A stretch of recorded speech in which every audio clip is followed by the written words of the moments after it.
Welcome back to the Smash Cut podcast. I'm Matt Grayson. This is Blake Hammer, and today we've got another special episode for you guys. So once a month, we're going to be doing a Smashed episode in the following the title of the podcast, where Blake and I are going to drink a 6-pack in the 2 hours. We have some custom drinking rules as well.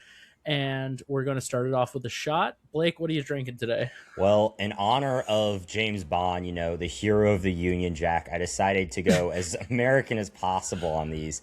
And for our 4 audience members who consistently listen week in and week out, we have decided as a podcast that at some point in time, we will be reviewing every single James Bond movie. Every single James Bond movie we will be smashed for. Every single James Bond movie we'll have an accompanying drinking games, and every single James Bond movie I'm going to be repping the country that James Bond wishes he was from, the US of A. So that is true. Yeah, today I'm going to do a shot of bourbon and I'm going to drink 6 Miller Lights, which the European mind cannot comprehend. I've got another American classic with the Bush apples right here. Oh, hell yeah. We'll happily take a Bush or Miller sponsorship.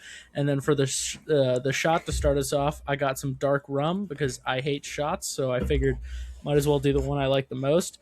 Now, it's worth noting, as I said, once a month, we're going to be doing a Smashed episode, and that will include the ones that we are live in person. All live episodes are Smashed episodes. Exactly. So before you know what? Actually, Blake, I'm going to give you the opening question, and then let's take the shot and hear the answer. Let's do it. All right. How would James Bond fare against Dalton if Dalton joined Spectre? Cheers to you, Matt.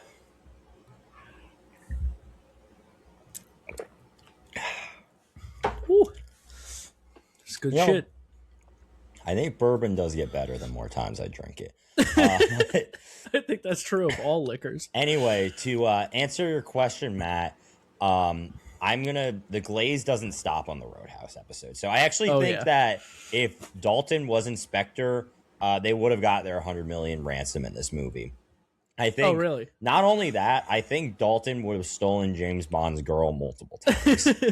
You think Connery would have gotten cucked by Swayze? Does Connery know Tai Chi? That's a fair question. It doesn't seem.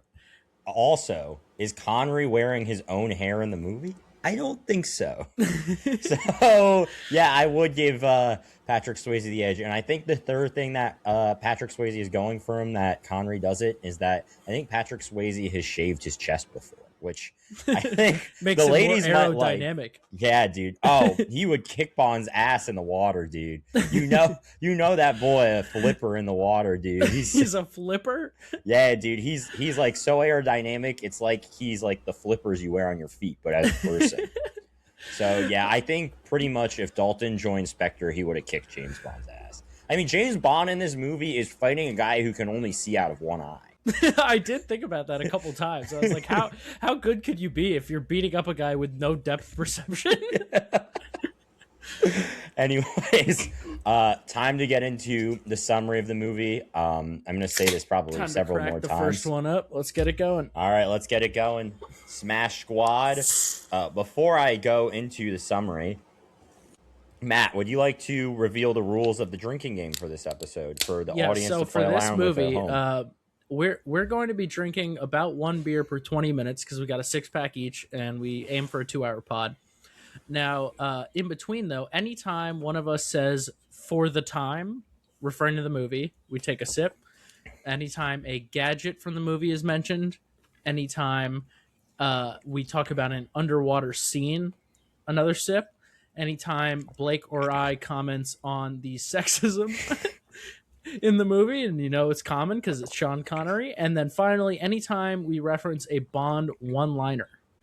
There we go. And that was me demoing the rules of the game. So, just in case you couldn't follow. Without further ado, time for the 3-second summary.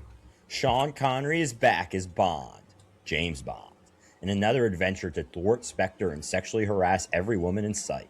This time, he's in the Bahamas to battle Largo, a man who fails to defy stereotypes about eye patch wearers and shark owners.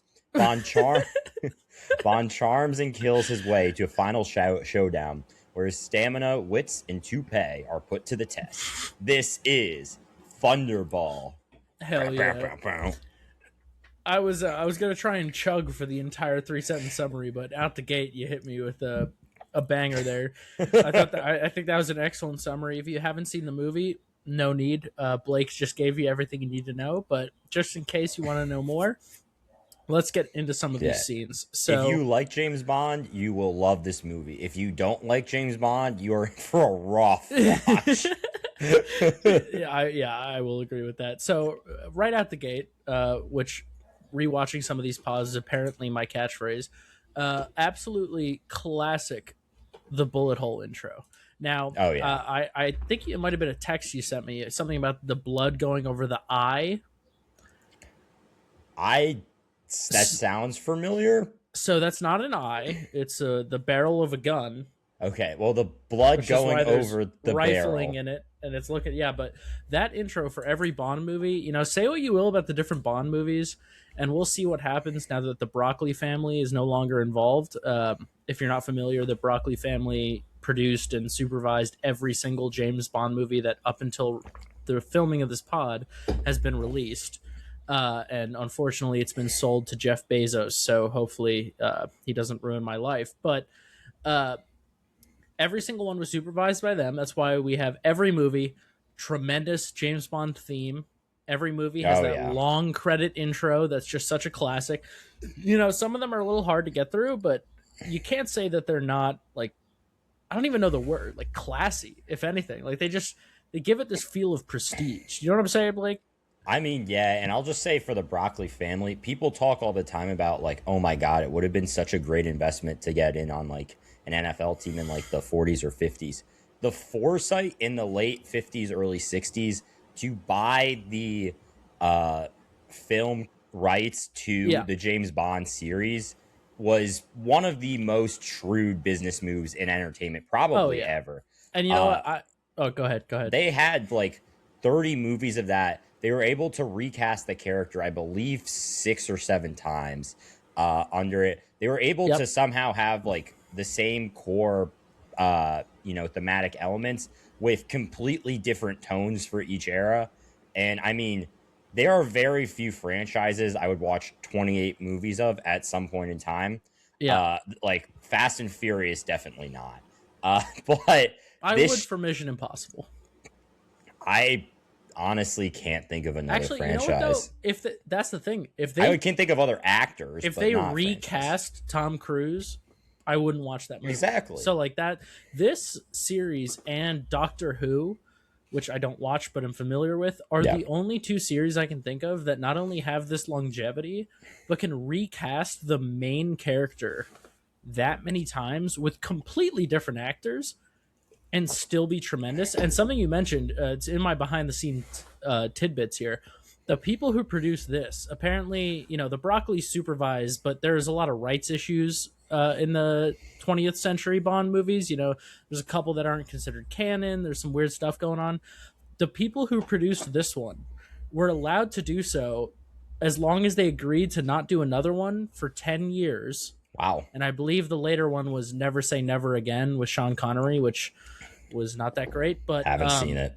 They agreed to not do another one for 10 years because they didn't believe that they believed Bond would be old news 10 years. And this was in 63. Oh, that is a terrible miscalculation. So they underestimated by like 50 years. Fuck, dude. So you were talking about the Broccolis having the foresight. Whoever made that decision, my God, what a fumble.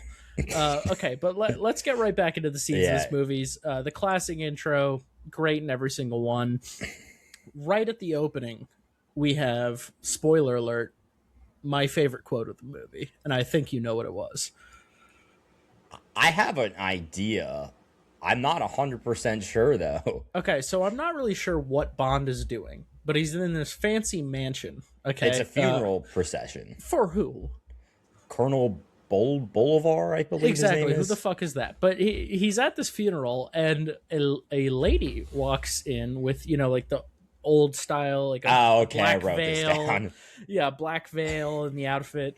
And Sean Connery, in one of the most Sean Connery scenes of all time, comes up and is like, "Allow me to offer my sincere condolences," and then immediately punches the woman in the face. It's okay, even for the time, drink, because it's actually a man in drag. So that was probably an audience reaction to Some Like It Hot. They're like, we got to get one back on the commies in this one. I do think like the audience at the time was probably like, "Oh my god, he hit a woman," and then it was revealed to be a man, and they're like, "Oh, it's okay now." But also, like Sean Connery, not even at the time, would be more than happy to do that. But I Yeah. just thought, like, of all I have watched, for just so the audience knows, in the last year, I have watched all 27 or 28 Bond movies.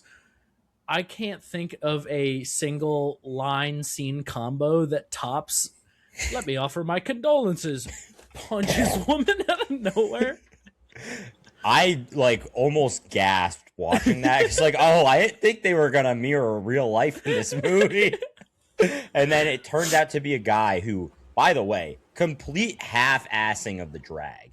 If you're gonna do that, at least wear a fucking wig, bro, and like maybe put some like coconuts or whatever the fuck in your shirt. Coconuts, dude.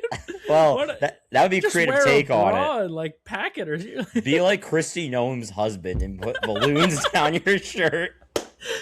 Dude, imagine he punches her, then they take it off, and it's just Christy Noem's husband. He floats away because the balloons are so light. So right after, I'm not really sure what happens in between. To be honest with you, audience members, I don't really know what the hell was even going on with this opening scene. It was a great action sequence. Yeah, the dialogue He's also was very with hard. some Asian woman who doesn't appear again in the movie. I don't know what that was about. And we get one of the all-time classic Bond scenes, which is him strapping on a jetpack and flying from the building to the parking lot. I also love how the guys just can't just like take the elevator or stairs down and like meet him. They're like, "Oh no, he got away!" And then they finally link up with him, and he sprays water out of the back of the car. And rather than like step 2 feet to the right, they're like, "Oh no!" Yeah, so that like combined two of my favorite things. One is they all probably didn't do that because they saw a man fly away and assumed he would go further than a football field's distance before landing.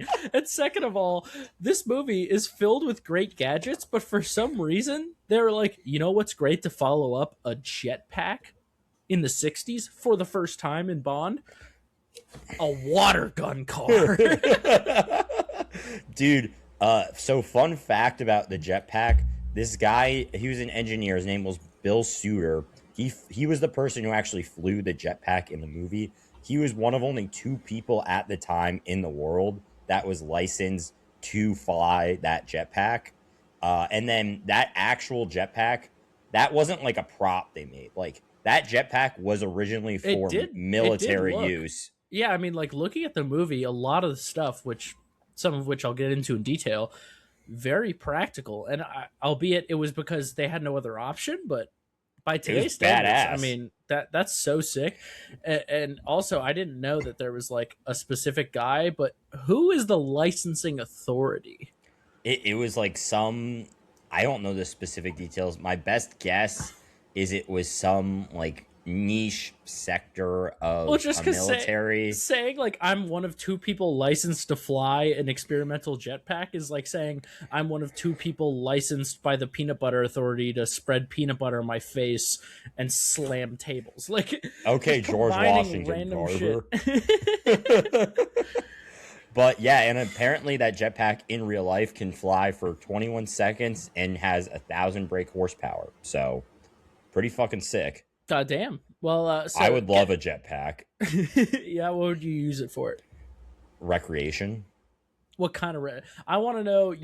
I give you a jetpack, and I'm like, all right, go do whatever you want. Where's the first place you're flying?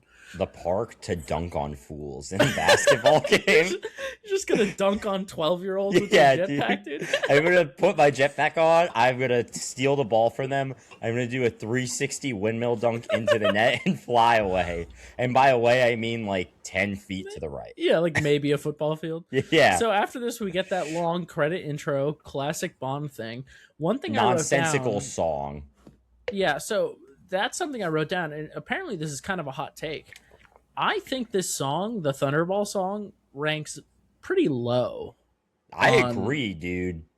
Like as someone who's watched every one, there's not like there's like 5 or 10 that are like peak. Can I give you a hot take on the songs? I agree with that. A View to a Kill. I haven't seen that. Like those are some of the peak ones. Skyfall might be peak. It just didn't feel.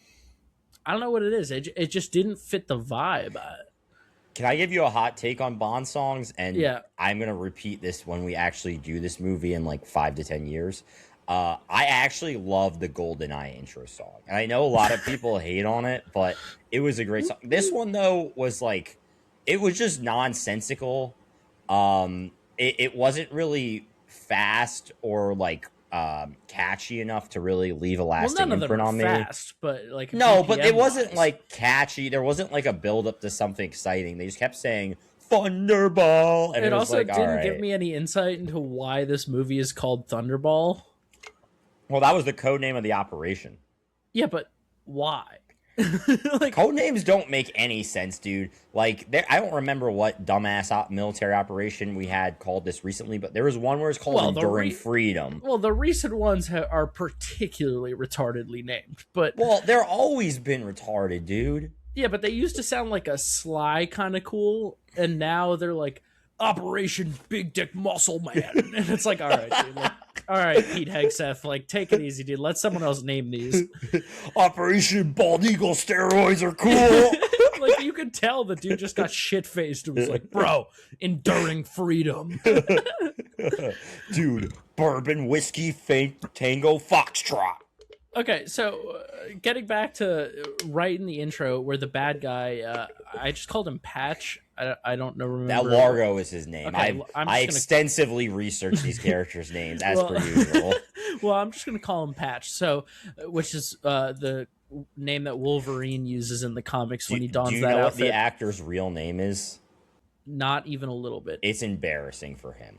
Adolfo Celli, dude. Oh, I do. Yeah, Adolfo. Adolf is an unfortunate first name, and also in the '60s. Bond's pal Felix. Do you know what the actor who played him? What his name is? No. Rick Van Nutter. Dude, Rick Van Nutter is an all-timer. Okay, I think this is the only movie he played Felix Leiter in. Which is another Bond classic, by the way. They not only recast the main character, they recast Felix and Q and M and Moneypenny in tons of movies, and just no one cares. But yeah, I'm looking at this guy's IMDb right now. After this movie, he didn't appear in another American movie for 12 years. Dude, he hit his peak and he knew it. This was his peak. Yeah, dude, and he probably banked the cash and lived a good life. Like, what a guy. But also, with that name, guess where he's from? Blake, for the love of Christ, let me get out Patch's California. Who could have guessed? So Patch gets out of this car, and the valet is like trying to tell him he can't park there or something, and then he turns fully around. And the valet is like, "Oh, I'm sorry, sir." And I was watching this with my girlfriend, and I was like, there is no way that valet could not recognize him before he turned. He was already halfway turned around, but it's only when he went fully around. I was like, how many guys with an eye patch and an overcoat and a fedora that look like this dude are showing up to your country club? Like, they're like, oh man, I thought you were your cousin. Yeah, like, I thought you were Jerry. Like, my bad, I didn't realize. And then we got, right into the Spectre scenes. We got. Now, at the time this movie was released, he was just known as He was just known as number one. We would later come to know that this is, I I don't remember his first name, Is this but Blofeld? Like Blofeld. Ernest Blofeld? Yeah, so Blofeld holding the cat, which would later become sort of a cliche of villains. But I know it's most associated with The Godfather, which actually was an accident that like a cat on set just hopped in his lap and they were like, fuck it, let's just film.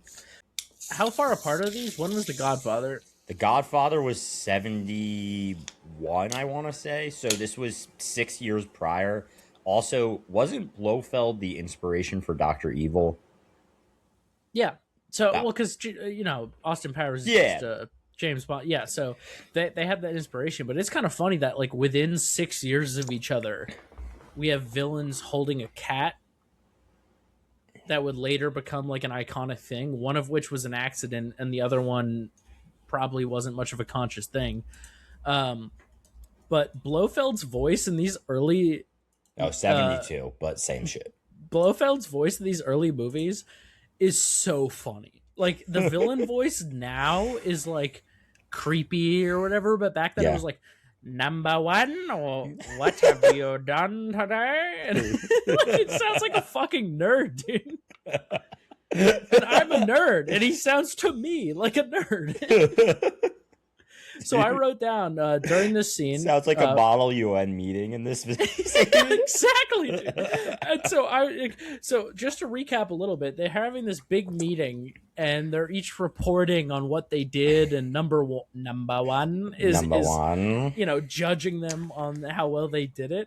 And I just wrote down, I was like, Blake, how similar is this scene to your weekly meetings at work? That is not at all. No one gets electrocuted in my weekly I'm not meetings. saying the extremities of it. I'm saying like a bunch of people sitting in a circle talking about shit they've done just for the boss to be like, yes, and then move on. I mean, that's kind of all of corporate America. Like, my boss will basically say, okay, Blake's team, can everyone recap like what they've been up to? And then we'll do that. And then he'll say, okay, other team in Blake's department, can you recap what you've been up to? And then they do that. And then we talk about any other interesting discussion topics for the day. Fairly similar then. Yeah, it's also like the way that they're just casually like, hey, like number 6, who was the colonel who died at the beginning, is dead. They'll just be like, yeah, so-and-so has left the company. And then we'll just move on. That is basically what they did. They like disintegrated him. We're like, all right, moving on. So honestly, as much as they're trying to be evil villains, they don't have a lot of dissimilarity between generic corporate office, which is where I work. Just for some context, Blake and I work in fairly different fields. Yeah. So this is not something that I don't have meetings. So this is not something I'm used to seeing. But when I was watching it, I was like, this feels like an average first Monday of the month meeting at Google. Yep, pretty much. I mean, I work in generic corporate office, and Matt here works in generic professional service. So you can fill in the blanks as to what those things are, but you're probably wrong. All right, so why don't you go ahead and give us another scene? I'm currently looking up what 100 million and 65 would be today. I actually did not look into that, but I will say, so this scene, I want to give a little behind the scenes tidbit. So basically, a number 1 goes around, they all report on what they did. Someone embezzled some money, and number 9 did, so he electrocutes him in his chair. What they adapted this from in the novel, I'm glad they changed this for the movie because this is fucking batshit insane. So in the novel, instead of an embezzlement scheme, Agent 9 was tasked with supervising the kidnapping of a millionaire's daughter, and the plan was to just hold her in captivity, collect the ransom money, and return her. He is executed because in the process of doing that, he decides to rape the millionaire's daughter. Jesus Christ. And then he's not mad that he violated her. He's mad he damaged the goods that they were negotiating with. So it's probably for the best they changed that scene in the movie. Jesus. Good call by the Broccoli family. Yeah, I mean, quite frankly, I think in like a modern James Bond movie, that would work because I think modern audiences like injecting that, you'd be like, oh shit, these guys are this guy's fucked up. But in 1965, I mean, Some Like It Hot was controversial. So putting a scene like that would just be asking for your movie to flop. There are certain things that, and we'll get to those, but there are certain things that Bond does in this movie that in modern times could be construed as sexual harassment to outright assault. Could be. I mean, would be, but like Some of them are like could be construed as rape. I was gonna say that, but I didn't want to. I think this qualifies as a sexism comment. I didn't want to get ahead of myself, but yeah, this behavior. Speaking of generic corporate office, I think my entire HR department would collectively have an aneurysm if James Bond showed up to our work one day. Dude, he wouldn't make it 20 seconds. And just to fill in, by the way, so their plan is to steal 2 atom bombs, which atomic bombs. Not to get too far off like track, but I feel like referring to nuclear weapons as atom bombs, boomer take, is like a uniquely old. It's like calling weed pot. Like it's not wrong. It's reefer madness, dude. It just sounds old. But anyway, their plan is to steal 2 atom bombs and then ransom the world for them, mainly the British government, of course, for $100 million. And I was watching this and I was like, you're gonna ransom world destruction for 100 mil? Like, what are we talking about? Apparently, and this is very surprising to me, that is over $1 billion in today's money. Respect. So 1 bill, like, it's still kind of low. We have literal humans with more net worth than that, but you know, it's less ridiculous than I thought. So, oh man, at this point, James Bond, I can take over this one. Yeah, at this point, so essentially the bad guys dispatch Count Lippy, which is a fucking stupid ass name, to basically go to like a wellness center, initiate the plan where they're switching out 2 pilots. So they paid this one guy $100,000, which is about $1 million in modern terms, to get several reconstructive surgeries. Which I imagine in the 60s was even more of a shit show than it would be today. Get several like flying lessons, all this kind of shit to basically they copy the pilot guy. They train another guy to copy him. If anything, it probably would have been cheaper in fictional world terms, like in a spy movie. Them cloning that guy would have been more believable than them getting this dude enough plastic surgery to look exactly like another person. Well, I was gonna say, because they end up killing that guy later in the movie, why wouldn't they just say like, hey, like, if you don't like do what we want to the actual pilot guy, we're gonna kill XYZ person in your life. Like they could have and they could have done that for way cheaper and way less time. Yeah. But anyway, while the bad guys are plotting at the center, James Bond is in rehabilitation, and he comes out of the gate swinging. So, first of all, just the back stretcher, too. A disgusting amount of chest hair. And then he basically starts sexually harassing the nurse immediately. She's like, hey, can you lift up your arm so I can, like inspect your back wound? And then he just forces himself on her and starts making out with her. And also, like, this is a classic, and we'll have to drink for the sexism comment, but a classic old movie take of visual, like him kissing her out of nowhere, and for 30 straight seconds showing the woman fighting against it only to lean into it. It was like genuinely uncomfortable, the amount of time that she was fighting this guy. But Blake, I want to ask you if you remember this better than me, because when I write these notes, sometimes, I'm trying to pay attention, so I write them a little quick. Sometimes I don't get enough detail. He said something and then was cut off mid-sentence to a guy in a robe. Yeah, so he's saying, like, essentially greeting him, nice to meet you. And then I had to rewatch this to pick this up. The reason he stops talking to him is because he sees a tattoo on him. And that tattoo signifies that he's a member of Spectre. Okay, so he knows he's an adversary. Yeah, so that scene, for the audience who hasn't seen this before, he's basically like imagine Blake here is the agent from Spectre, and Count I'm Lippy. Trying to play it smooth. Okay, yeah. I'm a secret agent. I'm like, all right, Blake, what were you doing? Like, he cuts off mid-sentence and then just stares at it for like 10 seconds. And I get, like, showing the audience what's happening. Yeah. But it was such to a degree where if I was the other guy, I'd be like, all right, well, you're time to die now. Like, it was just Yeah. ridiculous. I mean, Bond has never been an undercover officer for a reason. So at this point, and apparently it was a spinal traction table. The first time I watched this, I started laughing because it literally looked like a table for James Bond to practice like dry humping. That's exactly what it was. I was crying. I've seen this movie before, and I was crying laughing.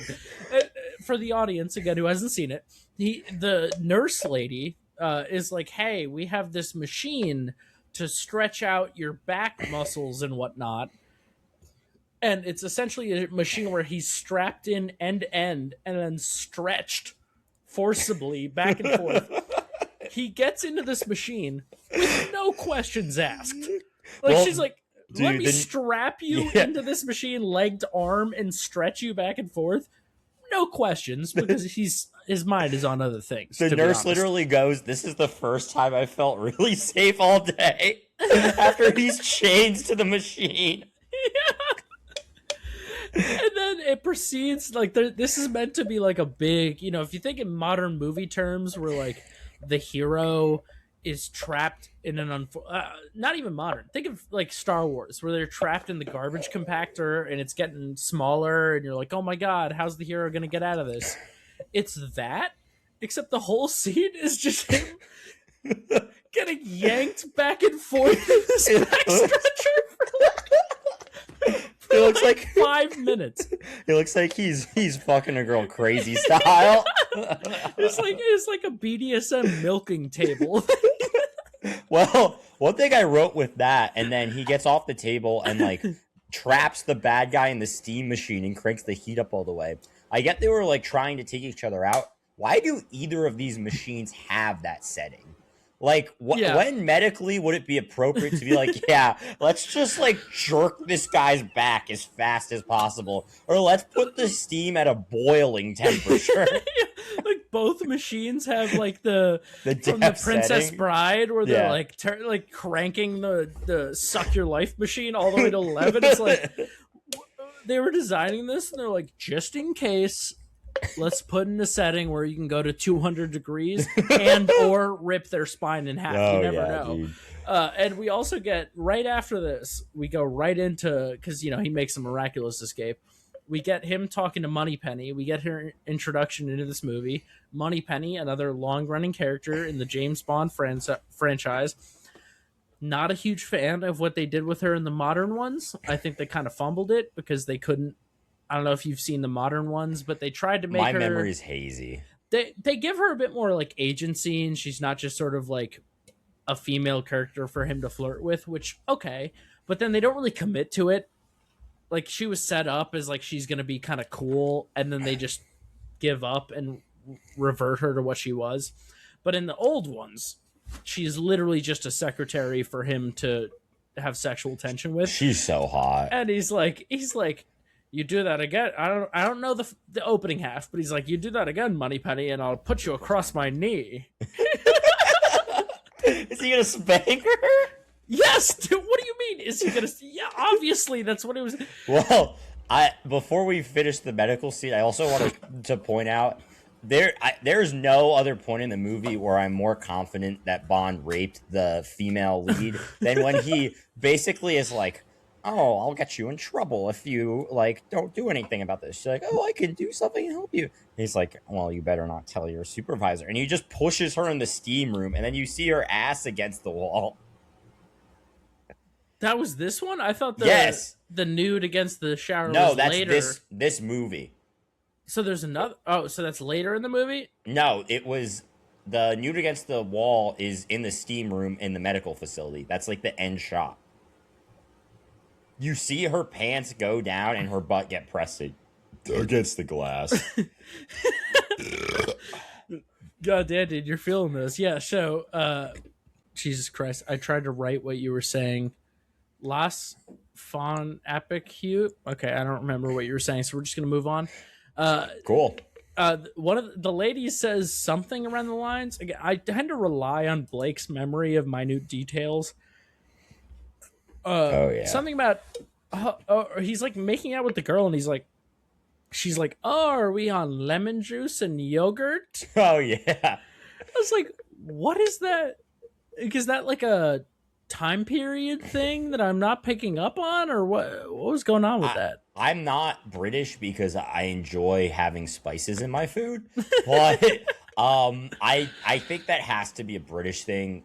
I mean I wouldn't call myself a historian by any means, but I What did was decently well in history class. I don't remember this being a thing at any time But like period. for the audience, do you remember what was going on in that scene? Because again, this is one of those notes where, So that's him flirting with Moneypenny on the phone. uh, really, Yes, and he says the like, "Oh, yogurt I'll line is bend on the you phone over with. my knee," and she's like, Yes, "Oh, am I? It's like I'm on lemon juice and yogurt." Or Bond says like at no less than like three lines in that scene that would not work at any point in time post like 1970, but and for the they're time, they all were hitting, dude. It's like he's throwing 101 down the black right in the strike zone.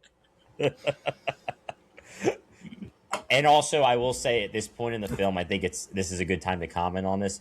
The audio editing slash mixing, whatever you want to call in this movie, is fucking dog shit.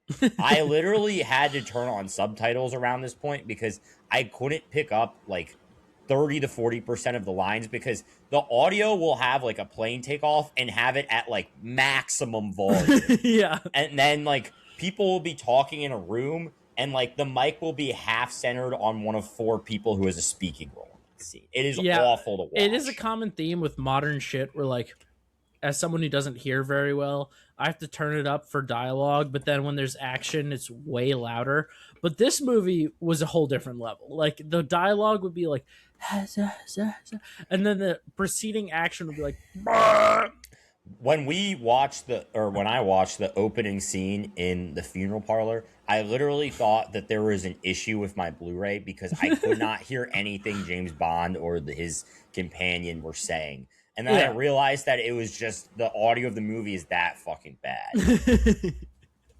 All right, so we're almost 40 minutes in, and we've barely gotten past the I don't opening think we've scenes. hit the setup yet. Yeah, so we're gonna have to skip ahead a little bit, but Yeah, well, skip the pilot dying scene, the original one, because that's not very interesting. I don't want to skip, by the way, him massaging the nurse with a mink glove That was so awesome. and being like, the mink, it reduces the tensions. It's like, what the fuck are you doing, dude?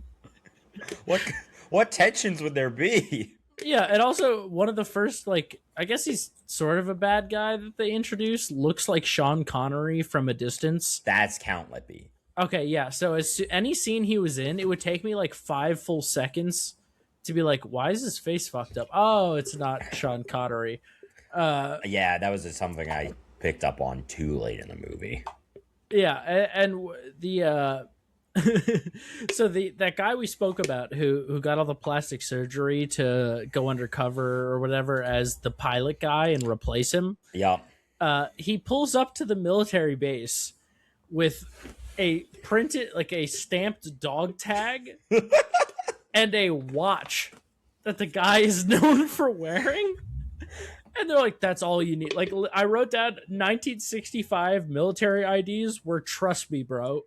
I mean, dude, have you seen Catch Me If You Can? That's how every field was. Yeah, It's like, hey, you say you're Paul Jones and you know his favorite tune on the radio? You're in, dude. Yeah, dude. Like, he pulls up to a military installation for an operation, which we'll get into, where they're carrying nuclear weapons.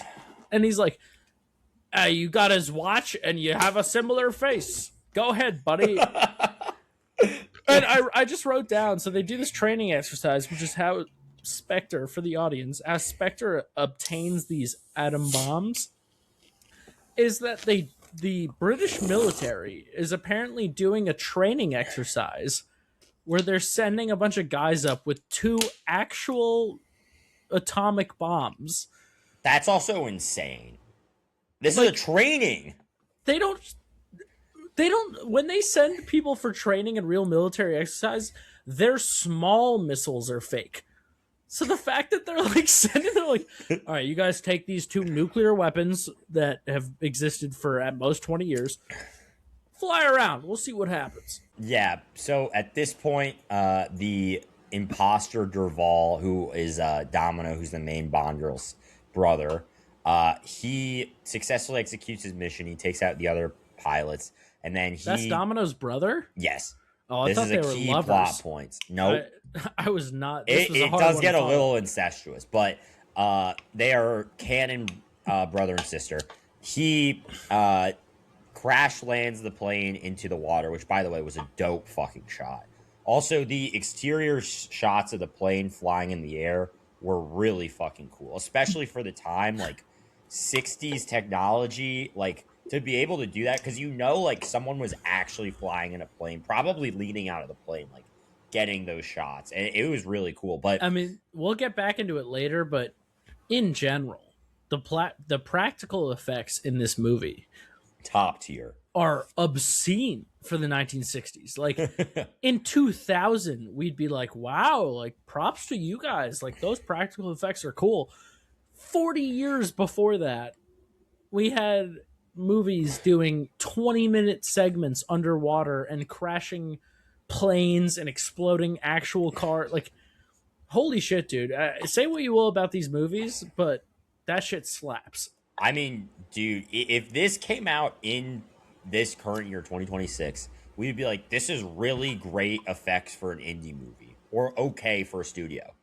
Yeah. Like this, if anything is aged well in this movie, it is the practical effects and cinematography. Yeah. But anyway, at this point, Largo's boys just hammer down Annette on the plane because Largo decides when the imposter pilot gets stuck, which I think was part of the plan all along, he just like basically cuts off his air supply and he just dies. Well, so I wrote this down that this movie, and this is actually, we're getting a way ahead of where I had this, but Blake, there's a lot of scenes where people underwater get their air tube, which is just not how underwater oxygen works, even in the 60s, but their air tube gets sliced and you Yep. see the air flying out and they die, which again they do practically, and it looks fucking great because that means they had an air supply going into the actual mask and a separate air supply with a separate division to blast bubbles out when it gets cut. Like everything in this movie that does Tremendous. practical stuff is just so sick, but they do that 40 times this movie. And that and the harpoon gun are the most commonly used and do effects. you think that this is my question, do you think they did that because of censorship and slitting throats a bunch of times wouldn't make it? Or do you think it's because they were so proud of the practical effect that they're like, we got to do this at least 10 times? I think it's a mixture of both. There's some ridiculous lines that the Broccoli family drew with some of the censorship stuff. No, but there are some scenes where, like, later in the movie that are just blood, like, really dope, like blood flowing out in the water and shit. Because when I got there, that's when I wrote this question down. I was like, I thought it was a censorship thing. And then later in the movie, there's way more blood than even today you would see in like a PG-13 movie. I mean, I still think there are some MPA considerations because the thing is, they could push for PG beyond what PG-13 can get to today. But at the end of the day, there still was a line for R then. And the weird thing is, I think, especially compared to modern times, and you see this even up to, I would say, like, the early 80s, like look at the first Indiana Jones. Like I remember some guy getting his head sliced open by a helicopter blade in that movie. The violence level you could get away with was pretty high. I just think that they liked showing off their practical effect. And we'll see this later in the movie, the sexuality level you could get away with was way lower than now. Yeah. Like a masturbation reference alone, you're probably already are. So this is during this process we see a little from the ground, the British military, they're confused where their plane was stolen and where it went because again for some reason they gave these trainees 2 nuclear weapons without tracking capabilities. Well, dude, they hammered the plane to the ground in the ocean so no one will ever find it. That wasn't to trap it there. Is that what you think they were doing? That's what I thought they were doing. No. They're putting a camouflage cover over the plane. That was not clear to me. You thought that the giant metal plane was going to float upward? Well, no, but I thought they were trying to hide the plane underwater, so they were putting Yeah, like by a covering tent it under it. in Yeah, camouflage. whatever. Bro, you thought they were worried about the giant metal canister floating up to the surface? Well, I thought they were worried that like a pilot would float up to the surface. Why wouldn't they just put it over the pilots if that I don't know, man. You're asking Okay, too many well, all right, questions. yeah. So they when they're talking about the plane going missing, they refer to the plane as she, which, you know, if you're talking about planes or boats or whatever, for some reason Cars. we all say she. But they do it to such a ridiculous degree where like one of the underlings will ask the officer like, and where did she go down? Oh, she went down in the Northern Sea. And they're like, and what about the people? And they're like, oh, she's sunken. And it's like, you're referring to the crew as she? Like just to make it sound dope. And before the plane crashes, I'm just gonna speed run these. Jesus Christ. The villain says, switch on the underwater landing lights. It's like, dude, it's not landing. Like when it's sinking. We had the plane gliding on the water. That was awesome. The scheme is ridiculous, but I thought it was dope. It's And then fitting for a Bond movie. That's what I would exactly. say. And then this is where like you really get introduced to the underwater scenes in this movie. Which I did not like. I'm not gonna, and I will get back to this in more detail later. There Really? was 25% of the movie was shot underwater. It looks good for like the first couple minutes. You can't tell who is who down there, with some minor Well, that's exceptions. true. Yeah. You can't speak down there because they're underwater, and you constantly have to shift camera angles because people can only hold their breath so long. I thought that was a completely overused device, and I think the movie would have been a lot better if there was a lot more action in like boats and things of that nature, I as think it opposed to was a scuba little gear underwater. overused, but for This is one of one, my biggest complaints with the movie. that's like the number one thing this movie has going for it is that like the final scene of underwater battle with like 40 people. We'll get Yeah, to it. the first like half was cool. The second half, I was like, when is this going to transition to a boat or something above the this water? movie also makes it very clear how much the modern Mission Impossible, like under whatever quarry, steals from Bond movies. I mean, good for them. Like everything that these movies did because they thought it was cool was stolen from Mission Impossible, and it works well. But They underwater modernized it. scenes included because Tom Cruise was like, "What if I hold my breath for 10 minutes for no reason?" I want to die on the set of the next Mission Impossible movie. Yeah. Times 8. So at this point in the movie, we get a little underwater. They also, it's the first time in the movie they show a shark underwater. That was dope as hell. That is something I will praise the movie for. Every single use of sharks in this movie, and I'm a big shark sympathizer. They get lumped in with snakes and spiders and just rats and other disgusting creatures. I think sharks are very misunderstood. That being said, the way that sharks were portrayed as killer in this movie was fucking badass. It was It was so also cool funny because they were all like the smallest sharks they could fit into any scene. Well, they made up a golden grotto shark, which is a made up species, to just be a hyper aggressive shark Sick. species. The most aggressive real shark species, the bull shark, is nowhere near that bad. What did you think of the underwater? Underwater vehicle. The underwater. Oh, the little. I did orange fuck one with did? that. And Yeah, the also- little orange like cruiser thing. Now's the time to bring this up. The little like mini underwater cruisers that had harpoons on the controls and had a racing stripe for some reason. Like, why is there a racing stripe on your underwater vehicle? I loved that shit, dude. Largo that gotta was have some so swagger, cool. man. Yeah. So what do we have now? We got So some. at this point, Bond's making his plans to go to the Bahamas, and he gets just pursued. I guess there's like a trail car with him or something. There is a guy who has a motorcycle, and he just fires a No, that's the rocket lady. launcher. That's the lady. Paula, I That was no. Yeah. Was it Paula? Yeah. Oh well, this further cements the take I'm gonna say later. Paula absolutely just such a baddie, dude. Dude, she's got the most. She's I so bad. loved, and I'll get into this more when I talk about some of the behind the scenes specials. But the motorcycle with the 2 missile gun barrels, That was badass. so dope. I mean, love just that so shit. sick. Also, he's driving an Aston Martin in this scene, which is a Bond classic. But as someone who's watched all the movies, the Aston Martin thing actually wasn't like out the gate. That was sort of later when they got a deal into it. Yeah. I haven't looked it up, but I think this might be the first movie where that was like the main car. Blake is looking that up now, but the the Aston Martin, super sexy, missile bike, super dope.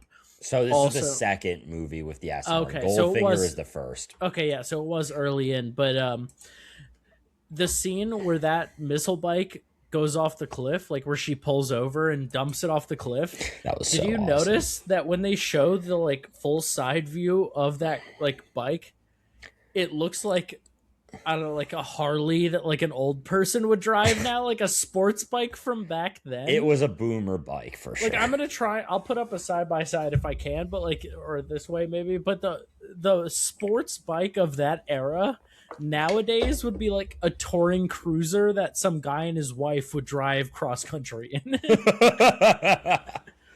But let me, before we get into the next scene, Blake, let me ask you this: would you ride that bike, and where would you take it? First of all, no. Okay, I but don't. if you had a missile launching motorcycle, Yeah. what would you use it for? What is it for? I'd probably go to the gun range, show off a little bit. Just pull up and park it in the lane and start firing Yeah, missiles dude. downrange. So like, dude. check this out. The target just blows up. That would be pretty badass. You got some and like then- FUD range officer who's like mad at people. Like, I don't know if the audience. I'm assuming most of you haven't been to a gun range, but a lot of the range officers tend to be older gentlemen who That's get a mad. very generous way of putting Who it. get mad when you shoot your gun too quickly. If Blake pulls up to the range and just launches missiles downrange, I think that would go very poorly. Probably, but it'd be fun for like the okay. first 5 minutes before I get kicked Before out. you get kicked out and or arrested. Yeah, but so after this, I'm not sure how far along this is, but we get Bond getting introduced to the plot of the movie, and we're gonna really have to. We're in the Bahamas now. We're gonna have to start speed run because we're like 20 minutes into this 2-hour movie. He goes in and they're like, oh, the prime It's okay. minister This is a slow stretch. has summoned everyone into the chambers to talk about the mission, and he's like, oh, she probably lost her dog. Oh, yeah. He's like, oh, the Homeland Secretary of Europe's wife is here? She probably lost her dog. Well, so that's my question. Was he referring to the Homeland Secretary's wife or to Yes. Queen Elizabeth? No, to the wife. I had the subtitles on for the scene. This was the first scene I put on the subtitles. But for. wasn't Queen Elizabeth the queen at that time? Yeah. And doesn't But she she's not famously involved in own the a bunch plot. of small dogs? Yes, but that's not who they're talking about. Wow. Okay. So I also wrote down during this where they're talking about their evil scheme. That they're like, we have to concede to his demands because he could destroy the entire world. It's Be like, discreet so you don't cause general panic. yeah, and it's like, Yeah. wait, even in the 65, you knew that nuclear weapons at that time had like I don't know what the radius is, but it's a number of miles. Well, they were going to destroy one British or American city. No, but they said like you could destroy the entire world, and they have 2 1960s era atom bombs. Well, you gotta remember, man, the Bond movies have always and will always be style over substance. I'm racking my brain through like the 10 or so of these movies I've seen across eras. I don't think there is a single one of these movies where the villain has a coherent, well thought out scheme, or Bond's allies' response to it makes any sense. Every single one of these, it's like, yeah, whatever the scheme is can be just solved by Bond going to the country that the villain is in and killing them. Okay, so it's about 3 miles. Yeah. So they would have. which is not great. Again, I mean, like Cleveland would have been in shambles. 3 miles of people, like that's a lot of people. But you destroy. You could literally not even destroy all of Manhattan with the 2 bombs that he has. He's like, this could end the entire world. Like we need to concede to his demands. Okay, so and during this scene, by the way, we get one of which in this movie they spend way too much time on the good guys and the bad guys talking about their schemes. Like each of those That's every scenes, Bond movie, bro. I won't give you that. the old ones. Again, that's any Bond movie pre-90s. Yes, GoldenEye is the first movie that doesn't happen. A recurring problem is because this is, we'll get into this later, but the old Bond movies, their big problem in my mind was that like the middle third of the movie is mostly just boring nonsense. I would actually disagree with you on this one. I thought the first act of this movie dragged. Like, to me, the appeal of the movie is Bond is in the Bahamas, which is a little contradictory to the underwater stuff I said, but the non-underwater scene in the Bahamas, to me, are most of the peak scenes in the movie. Besides the opening, there's like a 30-minute stretch where it's just retarded nonsense happening, or just pure exposition. Well, hold on. I think you're mixing the halves together. The middle section of this movie is almost entirely him talking to people, and then the rest is the bad guys discussing their plans and the good guys discussing their plans for like, we'll call it middle 20 to 40%. 10 minutes at a clip. This was the worst part of the movie. I think we're in a line on this. I will say that I loved that they've shown in this movie that they have gigantic screens, which of course back then were like box TV style screens, but like they had giant ones. Yeah. But for some reason, when they introduce the villain plan, they have a guy come over and remove a gigantic rug tapestry, like 40-foot wide tapestry that just reveals a fabric map. And again, like this is supposed to be like the pinnacle of British intelligence. Is revealing this gigantic map, and I was like, what like why is that what you thought would be so cool? All right, I'm gonna speed run a couple scenes real quick to get to a part of the movie that I treasure. So Bond arrives in the Bahamas. He meets Domino, who is the main love interest in the movie. It should have been Paula. And I disagree. He meets her scuba diving. They have like a little funny exchange. Don't blow past this dude. They're swimming. He's flirting with her outside the boat, and he's like, most women paddle around. But you swim. I should have said that line. He's like, you swim like a man. Yeah. And I will say Domino is very hot, and I did like the underwater scuba shots. That being said, if Bond was played by almost anyone not named Sean Connery, and even still kind of what it comes across this way, played by Sean Connery, he would be seen as a major creep in the scene. He's just met this woman and is very not so subtly hinting that he wants to have sexual intercourse with her. But you swim like a man, like yeah, and is extremely sexist. That's his pickup line. But like the sexism. The movie treats most women paddle around, but you swim like a man. Like they treat that as him being like, oh, like look at you, you're so sexy. Like that was like a smooth line where he's complimenting her, and she loved it. Yeah, dude, she was a huge fan of that. And also in that scene, as far as Domino knows, the chick on the boat, I forget her name, Paula. Yeah, not a fan. Loved her. Which I'm glad she was only in this movie. She looks like Michael Jackson. Are you kidding me right now? No, dude. I will put this once for the second episode in a row. I will put the side by side up in the edit, and you will be embarrassed how much she looks like Michael Jackson. I could not tell whether. I will say she did look eerily similar to literally every other woman in this movie. and this is the only Oh, Bond so movie. now they all look like Michael Jackson. Okay. No. They all look similar, but she distinctly had the Michael Jackson features, dude. That's so. You just don't know ball when it comes to girl, dude. Like, Oh, okay. you like Yeah. Matt. You literally embarrass yourself every fucking episode with your like non-ball knower takes. I drop some knowledge. I appreciate some beauties, and then you're like, "Oh, she looks like famous, dude." It's like, nah, dude. You just don't know ball It's like only I do. two women. All though. right, go Isn't jerk it off to interesting fucking that- your fucking cosplay goth bitches, dude. Isn't it interesting that both movies in a row, your favorite woman is the one that looks like a man? I liked every single woman in this movie besides the ginger. But She is the one who looks the most like a man. If we want to go down that route, the ginger, are you kidding me? She looks like a stern headmaster of a Catholic school, and you're talking about her like she's hot. And I don't think so, buddy. If she bent you over the ruler at that Catholic school, you wouldn't say no. I am always the boss. The hammer's always in charge, so I actually would say no. Oh, okay. I would bend her over the ruler because I'm always the power player. Yeah, and if she wanted to do it, you'd kick her out of the house. I'd kick her fucking ass, bro. No homo. So he gets on this boat with the woman he just met and is like, "Can you tow our boat? And also, I'm gonna leave my, as far as she knows, my girlfriend on the boat that we're Paul's towing." looking right in this scene.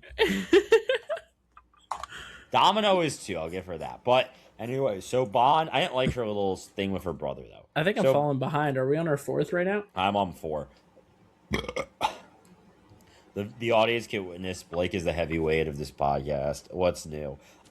Anyways, so at this point, Bond is in the casino with Largo, and as with most Bond movies, I have no idea what game they're playing. So this is a bit later. I just want to cover that when he does meet Domino and they go ashore, they just drive their boat directly onto the beach of a public beach. I love that. And everyone just goes about their business. Like, what a beast move. As someone who has a boating license, unlike Blake here, just a crazy maneuver to do for an inboard engine. But yeah, they pull it up. So true. He talks a bunch of weird business about conch chowder. Well, yeah, she's like, "You think it's an aphrodisiac?" And he's But like, it's "Yeah." not. And not. he said the words conch chowder like 40 times. He also said it really weird. He called it like conch chowder or something like that. Conch chowder. Conch chowder, yeah. And I was not a fan. I was not a fan of that. And then also, what New sharp rule, Bill Maher voice. New rule. New Drink rule. every time Matt or Blake burps. It's disgusting and not fit for Hillary society. New rule: conch chowder is not an aphrodisiac unless you're awoke. New rule. I'm Republican now because they're giving me bigger paychecks. I won't leave my trailer in Studio 54. But also, I'm gay. All right. As Now you that can we tell- revived the best bits of Cumtown, let's get back to the movie. Yeah, she says, "What sharp little eyes you've got," and he's like, "Wait till you get to my teeth." That made no sense. And then we got the villain with the white jacket and the eye patch, just like Wolverine being Patch. I loved it. Good shit. I also wrote down, what fucking game are they playing?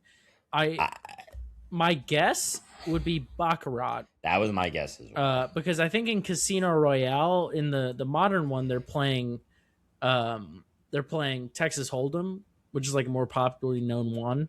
Half the old ones they play Baccarat, and I don't understand that game at all.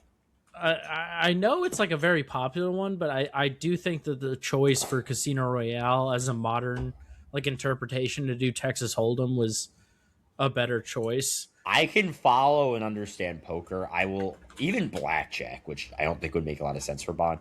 When they do Baccarat, I am completely lost. Yeah, they're So playing what's going Baccarat. on? Yeah, so I was not. I just checked. I have no idea how that game works, but he was very smooth. I like He how was winning.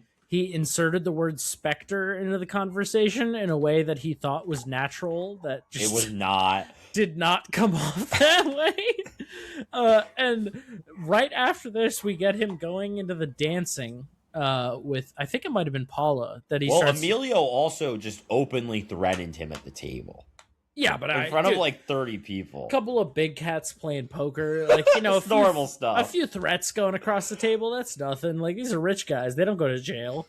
But was he dancing right after that when he steals her away from Patch? Was that Paula or Domino?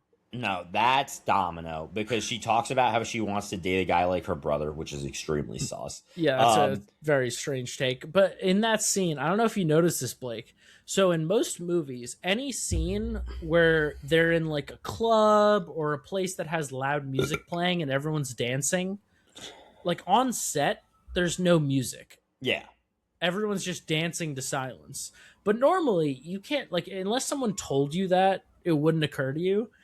This scene was the exact opposite, because the music was playing as like dubbed in music. You know what I mean? Like, It wasn't like, it didn't sound like it was coming from speakers. It was on, like, the soundtrack of the movie was this music.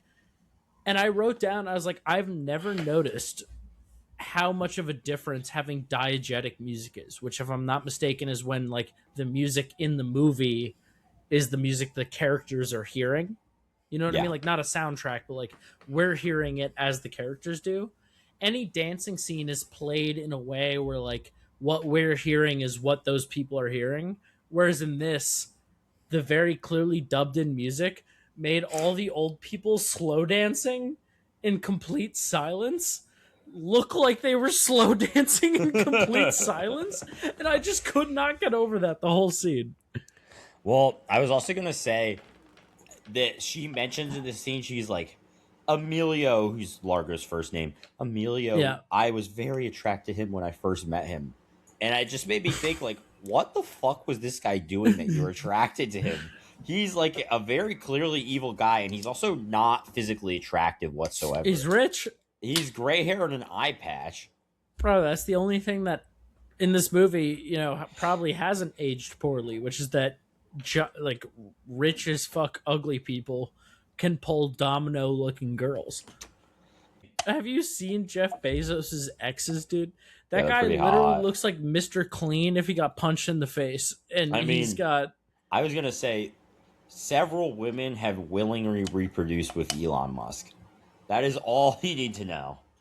That is a way better comparison. Yeah. Jeff Bezos at least seems like cool for a billionaire guy. He's also not like an ugly guy. He's an average looking dude for his age. Elon Musk looks like a guy who doesn't go outside, and he's also an autistic man child, and he's drowning in pussy. You know that photo of him like at the beach or whatever? You see, like, I'll put that up if I can, but like, holy shit, dude.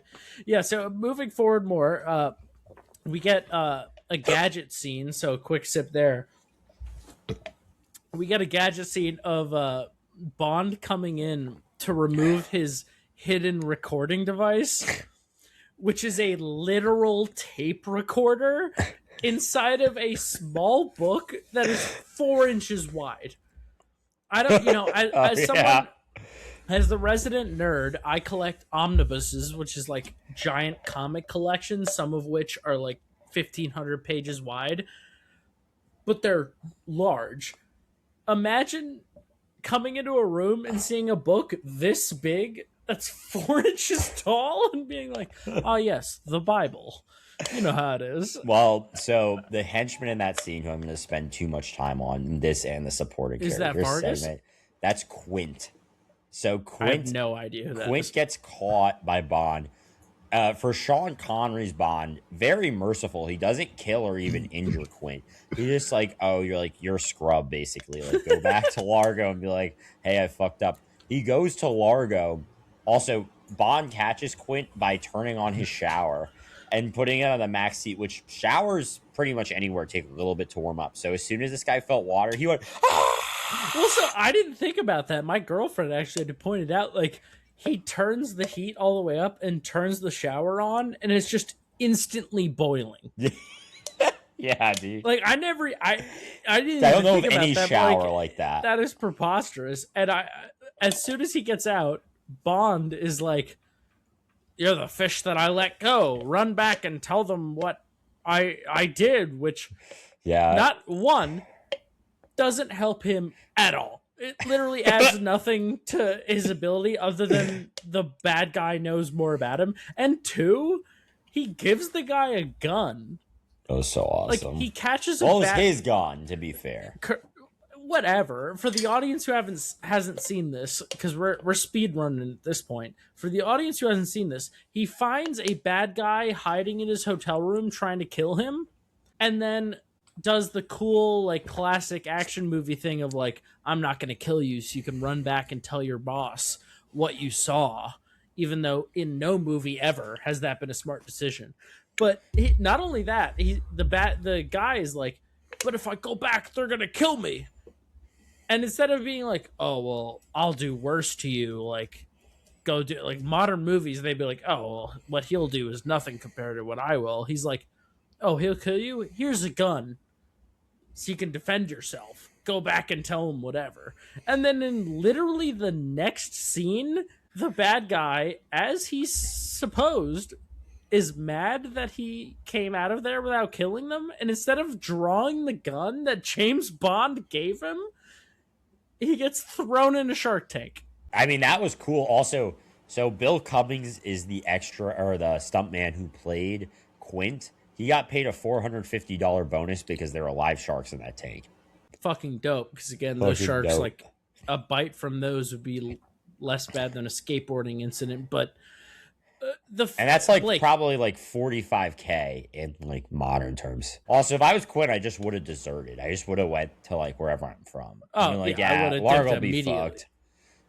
He got a bucket blessing there, but yeah, I loved that. And then at this point, Bond gets the rest of his gadgets from his gadget man. He gets a high-tech camera that can take pictures in the dark. Underwater.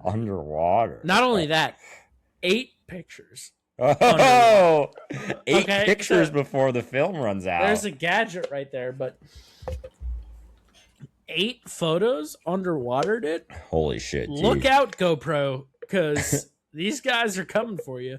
Also, I'm not just going to glaze past. Dude, Q is the fucking best. I do fuck with Q. Because the guy who played Q played him in far more movies than any. Didn't I think M also appear in way more movies. Like up until Judi Dench took over, I think 95. M was the same actor. Maybe, could be wrong but in this. to my memory, Q has consecutively played that. I feel bad. I don't know the actor's name, but has consecutively played Q. Desmond Llewellyn. Okay, sure. In my mind, it's literally that guy, and then the young dude who plays him in the Craig movies. Q, well, he was alive until 1999, and he was in the Bond movies until The World Is Not Enough, which is like mid Brosnan period. Yeah, I mean, again, like from the franchise beginning, so almost 40 years. It's honestly criminally like a poor decision that Q in those movies was this like funny, uptight old guy who had like this charisma to him. And then the only thing I'll say about the Craig movies that they adapted horribly was having Q. He was an interesting character, don't get me wrong, but having him be this like young nerd who barely did anything. Like, I feel like it was such a great dynamic in the old movies to have Q be like the genius old guy who's mad at Bond because he's a, you know, off the cuff young dude who's always destroying the gadgets. Like in this movie, he's like, please protect this. And he's like, oh yes, Q. And he's like, yeah, I'm sure you'll treat it with the same contempt you treat all my gadgets. Like I just wrote down, I fucking love Q, dude. Q was the fucking man. I don't know how many old Bond movies you've seen, but that guy being Q is dope in every single one. I mean, Q and M and Moneypenny are just some iconic characters. Speaking of iconic looks, Paula had a purple headband, belt, and shirt. And I swear to God, I thought I was going to nut myself on the spot there. That's setting you right there, the 3 wombo combo. Dude. First of all, I love when women wear headbands. Very sexy. Oh, okay. Then she's like tying it up, a little crop top action. And the belt was coordinating. Oh my God. That got you steaming? That was fucking hot. Now, what was the opposite of hot was Bond wearing his wetsuit and looking like Barnacle Boy. Dude, I did write down like his wetsuit is literally just like, you know those girls' shirts that like clip, like connect where their cooch would be, like it goes below and then clips around like a Bodysuits. bodysuit. Yeah, yeah, yeah. I thought like a bodysuit. Why was his wetsuit that? Like, was that a thing in the '60s where they're like, "This is Let's dress designed"? as gaily as Yeah. possible. Well, they were like, "Let's trap heat," because a wetsuit is designed not to keep water out, but to keep the water in, so that you heat it up, and then that water is what's against you. They're like, "Let's keep that in the chest area." But then your legs can just be cold all the time. And also, he gets his Jedi. I don't know if you know. I assume most of this audience has seen the prequels, the Star Wars prequels. Episode 1, The Phantom Menace. They get their fancy Jedi underwater breathing devices. Literally the exact same thing as what James Bond is given in this. And Gadget. also, right after... Oh, fuck, you're right. We flash back to the British discussing their schemes. I hated these scenes. Yeah, these were... The British did not need... I don't think they need to be in the movie almost at all. They needed to be in that opening scene for maybe 30 seconds. They flash back to them 2 or 3 separate times throughout the movie. Again, and like, they're not interesting characters. This is that middle third. Like, I don't think you're remembering, like, the middle third is all of those scenes. They're not in the beginning and they're not in the end. It's literally that middle third. And during that, though, they have a guy on their giant map whose job is to hold a big stick and point on the map where they're talking about. And I was like, Blake, if you were alive in 1960 in the government... Who says I wasn't?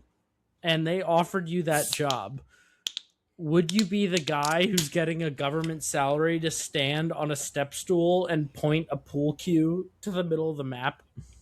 Depends how brain damaged I was. That's your only job, and they pay you like $100,000 a year. Oh, I would do that. I would do that. Anyway, let's get into the next scene that is one of my favorite scenes in the movie, and I think one of the redeeming parts of the middle third. So, Largo invites Bond to his house for a play date with his goons and his girl and whoever. He is like, yo, let's do, first of all, Fiona, who is the least attractive of the 4 women in this movie, which includes Patricia, the nurse, Paula, Bond's girl who gets murdered in cold blood, Domino, the main Bond girl, and Fiona, the lethal mistress, or Largo's girl, whatever. I gotta look up, what was her name, the nurse lady? Patricia. Okay, keep going. So, Largo invites Bond over his house for a play date, and he's like, Mr. Bond, what is your passion? And Bond's, I don't remember what Bond says, but he goes, every man has his passion. Mine is fishing. Okay, I looked her up. I can't disagree. Paula is a tough woman to look at, but... You mean Fiona? Sorry, yeah, Fiona. Yeah, not ideal. Yeah, so the at this point, is this after that he got in the car? I'm sorry, Blake, to interrupt. Is this after he got in the car with Domino? Or sorry, yeah, with Fiona. Paula. With Paula. No, this is Fiona who drove really fast. I'm pretty sure it was Paula. No, because it's a girl who tries to take him out later. Which is Paula. No, Paula dies later. Fiona is the mistress. All right. Well, the fact that we're mixing these. I'm not gonna lie that it's not. I actually had to think about who was who for a second. It was very difficult, but I just wrote down that it was. They all have similar hairstyles and faces. Yeah. Yeah, but it was hilarious to me that like the main thing in that scene was him getting really nervous that a woman was driving quickly. Like, well, that's sexism right there. But it wasn't even that she was like doing anything crazy with the car. It was literally that she was driving above the speed limit. Dude, she hit 70 and he started like losing his shit. Yeah, so we get and then the guy and then Sean Connery is like, some women, or no, the lady says some women don't like to be or some men don't like to be driven. And then Sean Connery's like, some men, no, some men just don't want to be taken for a ride. I love when girls ride. That's just me. But anyway, at the house, Largo also introduces Bond to his boy, Mr. Vargas, who he says does not drink, does not smoke, and does not make love. And he looked like such a dipshit in his sunglasses. Dude, I was not rocking with Mr. every Vargas. scene, he's just like. Also, he was like, I'm pretty sure he was like 35 at the time they filmed this. He looked 60 in every scene. This is when I think this is when we get Domino participating in the skeet shooting. Oh yeah. Well, he's like, Bond, would you like to participate in the skeet shooting with me? And then Bond goes, that gun looks more fitting for a woman. And then he's like, are you good at this? And he's like, I dabble. And then he hits the target on the first try. Just hits a hip shot. That was really badass. First of all, Domino though, before that happened, is skeet shooting with him and is hitting the clay pigeons right out the gate, just like Bond. Am I gonna switch on the fly? I might have to switch on the fly. Bro, you can't tell me that seeing Domino in that outfit. I thought that was Fiona. I got no, dude, that was Domino, bro. She was hitting those skeet shooting clays like that was I was a big fan of that scene. I'm changing something. Exactly, right now. Dude. Don't tell me Domino was not dominating that scene. She was killing it. And then during that, we have actually no, it's a little bit after that he meets the bad guy on that, on his island, or it's not an island, but like a peninsula. We see Bond flying in a helicopter with Felix Leiter, which is sort of his main role of the movie. Felix Leiter is a recurring Bond character as the American CIA operative. And what was his name? The actor? Rick Van Nutter. Yeah, so we got Nutter in the helicopter with Connery flying around, and they're spying on the bad guy from the helicopter directly above the compound. Blake, they are directly above his compound on an isolated area in a helicopter, covertly looking through binoculars. The boys are just having a little fun, dude. And then they fly away, and they're like, we've learned a lot, and there's no way he saw us. Dude, Largo during that was definitely like, Vargas is being silly again. Yeah, and then he goes, he's like walking by a pool, and it might have been Domino. Actually, no, I think it was like a younger lady that happened to be on the compound, is swimming up to the edge of the pool. I think that was Fiona. Whoever it was swims up to the edge of the pool, comes out, and then goes like this, looking for her towel, like the pool fucking blinded her. A little Velma action. And he's like, oh, here's the towel. And it's like, open your fucking eyes. You could have seen that towel from there. And then Sean Connery and the bad guy are like staring at her as she's drying off. And she's like, oh, like, oh, they're looking at me. Like, dude, imagine in real life, like a 40-year-old and a 60-year-old guy are just staring at some lady as she's drying out of the pool. Imagine she just started cheering. Dude, she was a huge fan. I just say, like in the modern day, for the time, it probably made a lot of sense. But imagine the modern day, like you go to like the town pool, and some 60-year-old dude is watching like a 20-year-old dry off into the pool, and she's like, oh. Dude, so at this point, they take out my girl Paula, who may have dropped a spot in my rankings upon further review of who is who. But at this point, Bond starts doing some espionage. She trips a guy with his arm into just face planting directly on the concrete. A beast move, dude. Whoever that stunt guy was did not get paid enough. And then Bond sneaks into the bathroom to a naked Fiona. And she just goes, oh! Which, again, a random 40-year-old you met twice just goes into your bathroom as a hot 20... Well, Fiona, that's generous. But a hot 20-something girl. I don't think my reaction would be like, oh. My reaction would probably be like, get out of here, you fucking creep.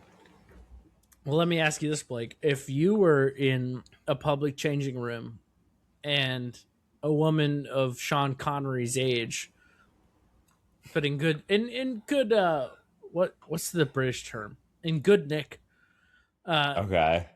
comes into the room and starts eyeing you up, or how are you going to handle that? Like, Well, if you were a single man, of course. I mean, I've mentioned how frugal I am on the podcast, but that rages a battle against me being a horn dog every day. Like if Paula, and my actual ambitions and stuff too. But I don't know, man. I probably would fold. I'm not gonna she lie. starts oogling you, across. I the love pool. that, dude.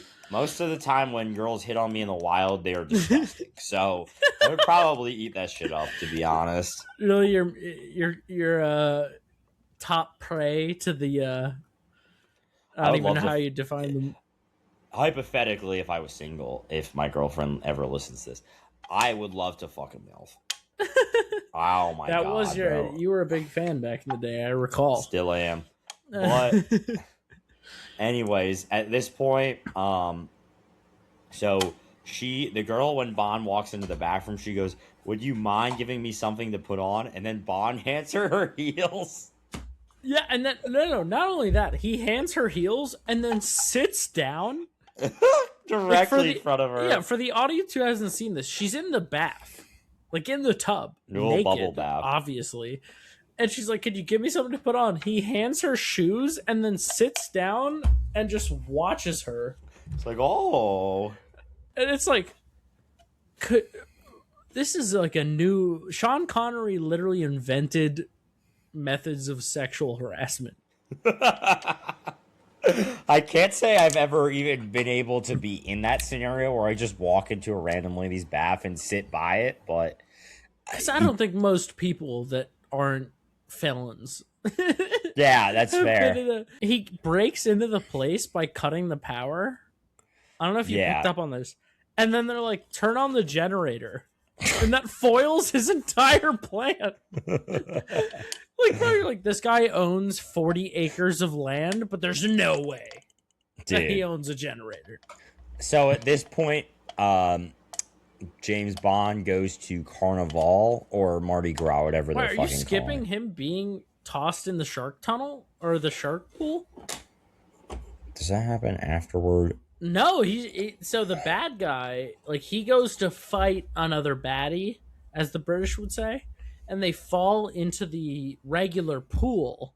Oh, that's when I wrote that I wanted a shark as a pet. Okay. Yeah. So they fall into the regular pool, and then they close the pool cover that for some reason is like a reinforced metal barrier to drown them. Well, dude, the nuts thing when they were filming, so Sean Connery was terrified of sharks, so they were like, okay, we'll put plastic paneling in place so the sharks are far away. First of all, the plastic paneling was like 3 feet from him, and the sharks would regularly swim over. So a lot of those scenes, especially that scene where he looks scared, that's genuine terror. Yeah, I wrote it's later when he swims down the tunnel where one of them goes past him, and he's like that was real. But like their plan is to somehow they have this like metallic cover for the pool that covers him, and then he's like open the tunnel to the sharks. That was pretty cool. And then the sharks come in, and I was like, why does this guy have a tunnel that goes from his shark tank to his pool if they've already shown that he feeds people to the sharks in the shark tank? He just likes to paint the pool red. So I was just that whole scene I thought was a fun time. Right after that, we have Bond flirting with a random woman.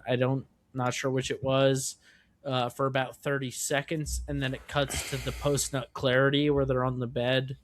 Oh, it was Paula. That's Fiona. Paula got taken out. Oh, all right. Well, he's flirting with the bad guy. She was brutally murdered, and we're just glossing past it. So sad. Well, she can get fucked. R.I.P. False and inconceivably. And then we have Jargus, all-time goon character. You know, his whole Vargas, character is brother. being It was Varg. I thought it was Jargus. Nope.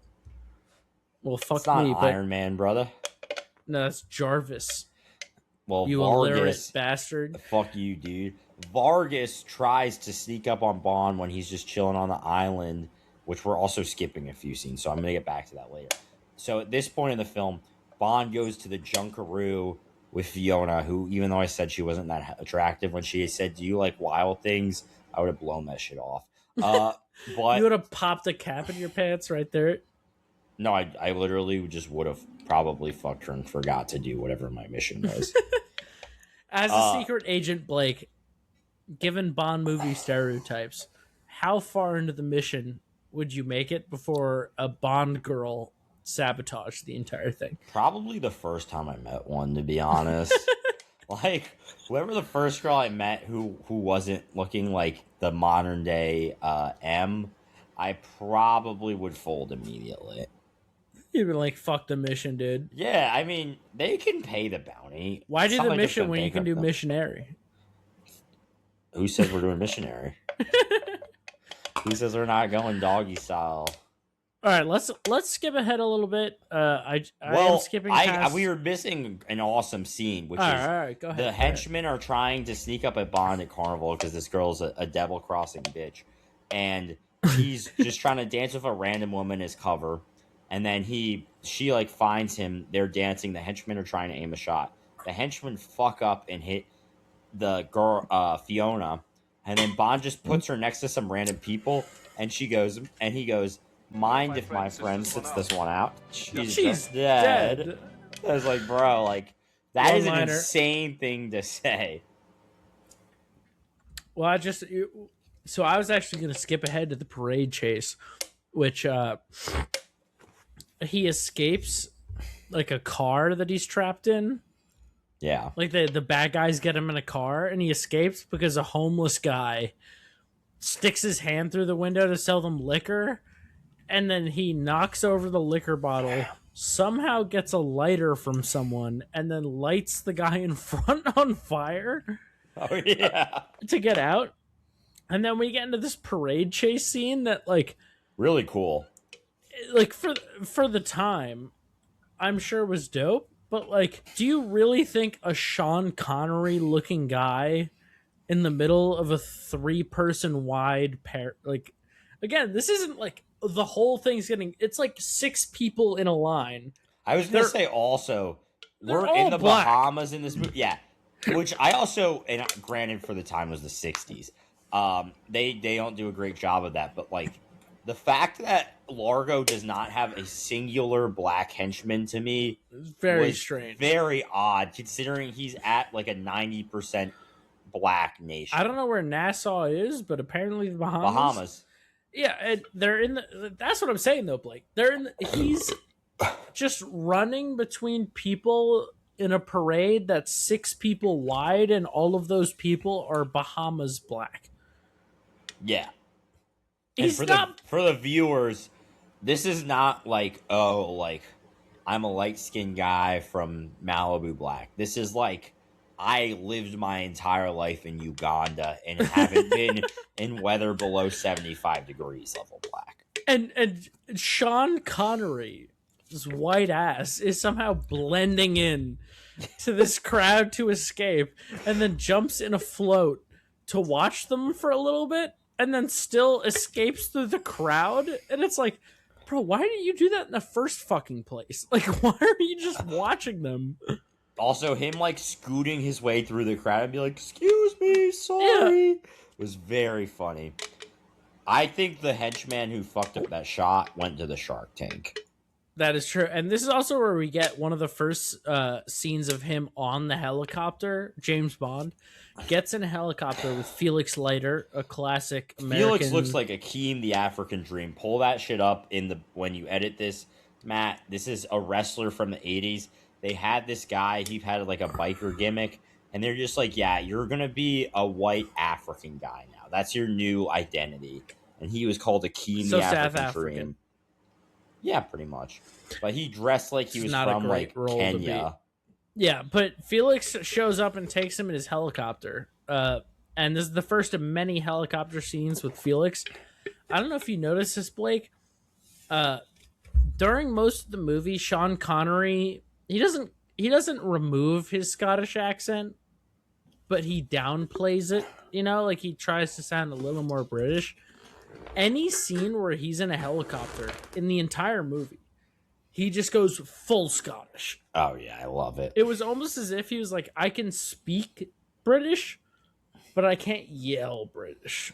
Yeah, I want to talk about the scene where him and Domino go scuba diving, but before I do that, 5 beers has taken a toll on me, so I'm gonna piss. Back from the So piss break. Let's yeah, hear it, Blake. so I just absolutely put my shit like a fire hose, like I was the rear engine of James Bond's car.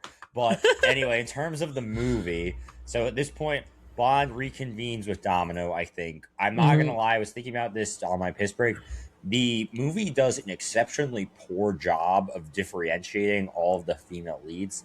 They all have similar hairstyles. They all have them dressed the same. Kind of And similar faces. they have, I mean, Domino is definitely the best face upon I'm further glad review. you brought this up because I had a very hard time. Early in the movie, I could not tell between the three different leads. And I hate to stereotype like this because I've seen not a ton of movies from pre-70s, but I feel like pre-70s movies did a very poor job of this because as much as they wanted to be like, oh, these are different women, they also wanted to be like, hey, we're in society, so every woman and man has to have similar haircuts and dress similarly. Yep. And it is, I will give it, it's at least a color movie, so it's a little more easy than like a Some Like It Hot to tell apart. But there are still scenes where I'm not entirely sure who is doing what. All right, we're officially far enough in that we have to now only hit the highlights. If you've made it this far into the pod, I'm assuming you've either seen or don't care to see the movie. So we're just gonna hit. Did you just hit an Elon Musk? What the fuck was that? No, I was saluting the audience like the troops would. Oh, you're doing it. My heart goes out to you. No, that was not meant to be a gesture. I'm fucking half Jewish, dude. I am a half Hebrew hammer. I would never do a gesture like that. I was saluting the audience for getting this far in the podcast. Okay. So skip ahead to what you are because I want to talk about the Venom scene next. That's exactly what I was about to talk about. Okay, great. So let's get her into and it. Bond go scuba diving again, or I guess snorkeling, and she is like, "Oh no, I stepped on a sea urchin. It's poisonous." And Bond sucks. Bond sucks the sea urchin. He does what? He sucks the sea urchin venom out of her foot, and she looks like she just had the best orgasm of her life. Yeah, dude. They have a whole scene dedicated to him being like, "Come here," and lays her back and just sucks her foot. And she's like, "Oh," for like 10 seconds. Of all the scenes in the movie, that was one of the ones where I was like, "What were they thinking? What was the point? Like when they were in the writers' room and they're like, we need this scene in the movie. Like, how did they pitch that? Like, this is a 2-hour plus movie, and they're like, we cannot cut the scene where he sucks her foot. Also, the scene where they go underwater and they disappear under the rock to make love. Oh, originally, they were the Terrence Young, who's the director of the movie, wanted to have Domino's bikini float on top of the water, but Albert Broccoli vetoed that because he felt it was too suggestive. Which is crazy because not only is there more suggestive scenes, but it makes that scene completely preposterous because they go below the coral and then there's a giant burst of bubbles. And Bond just pulled the bikini to the side. And it's like, did he just unhook his air tank when he was fucking her? Like, why did all the bubbles come out? Dude, it reminds me of a scene in Austin Powers where he's in the hot tub with a lot of vagina, and she supposedly, which I realized as I got past like 8th grade is impossible, just comes first, I guess, from the jets, and she's like, oh, and he's like, oh, you went first. Like, you're saying it's impossible for the woman to come first? Well, no, he didn't make any contact with her. Oh, this was a hands-free. She just busted from, I guess, the hot tub jets, but the hot tub jets in that movie were not very high. Anyways, like, have you ever hands-freed? Yeah. You have? Yeah. You've hands-freed nut? Yeah. From what? My mouth. What? I thought You you were meant to the girl. blowing No. yourself? I thought you meant to the girl. No. I Oh, to said myself, no, no. Well, I mean, girls have done that without my hands being involved or their hands being involved. But no, unless I have you not done that hit. to myself. I've no. I heard the myth about Marilyn Manson. I was too afraid to try. I thought Bro, that might accidentally be gay. I was saying, have you ever hands-free nut? And you're like, yeah, from my mouth.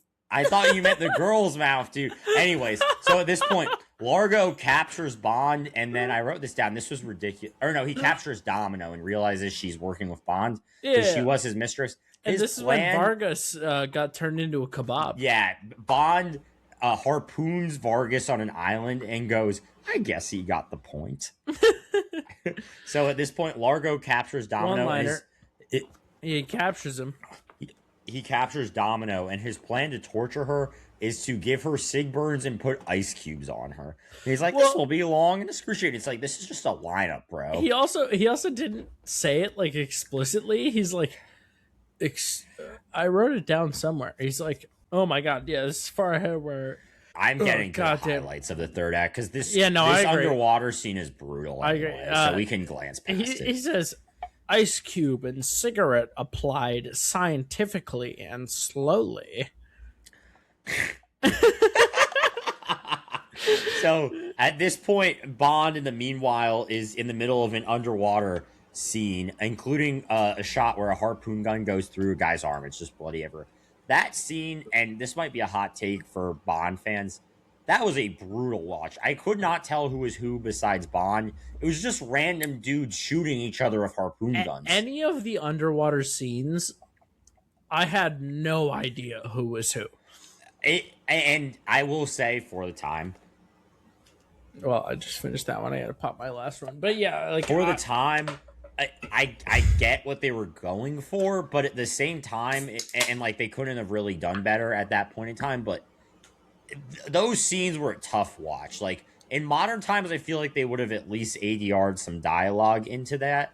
But they're literally just like flailing around and shooting harpoon guns everywhere, right, and the same three notes play over and over and over. Okay, yeah, the soundtrack did sort of make it worse, but I will say, like, for the time, having a 20-minute scene of no dialogue of all, like, dude, there were 30 extras plus. That was brutal to watch. That was a tough watch. Fuck you. I'm saying, like, have it Fuck you, Matt. in 65, having 30, 40 extras. There were 60 people in that scene. Yeah, all doing this complex fight scene. Like, dude, imagine in that time It's going impressive. to the theater and like seeing that. It's just that has not to a be good so watch. dope. I guess it did drag a little bit. It dragged a lot of it. I honestly, at this point, I think we got to skip.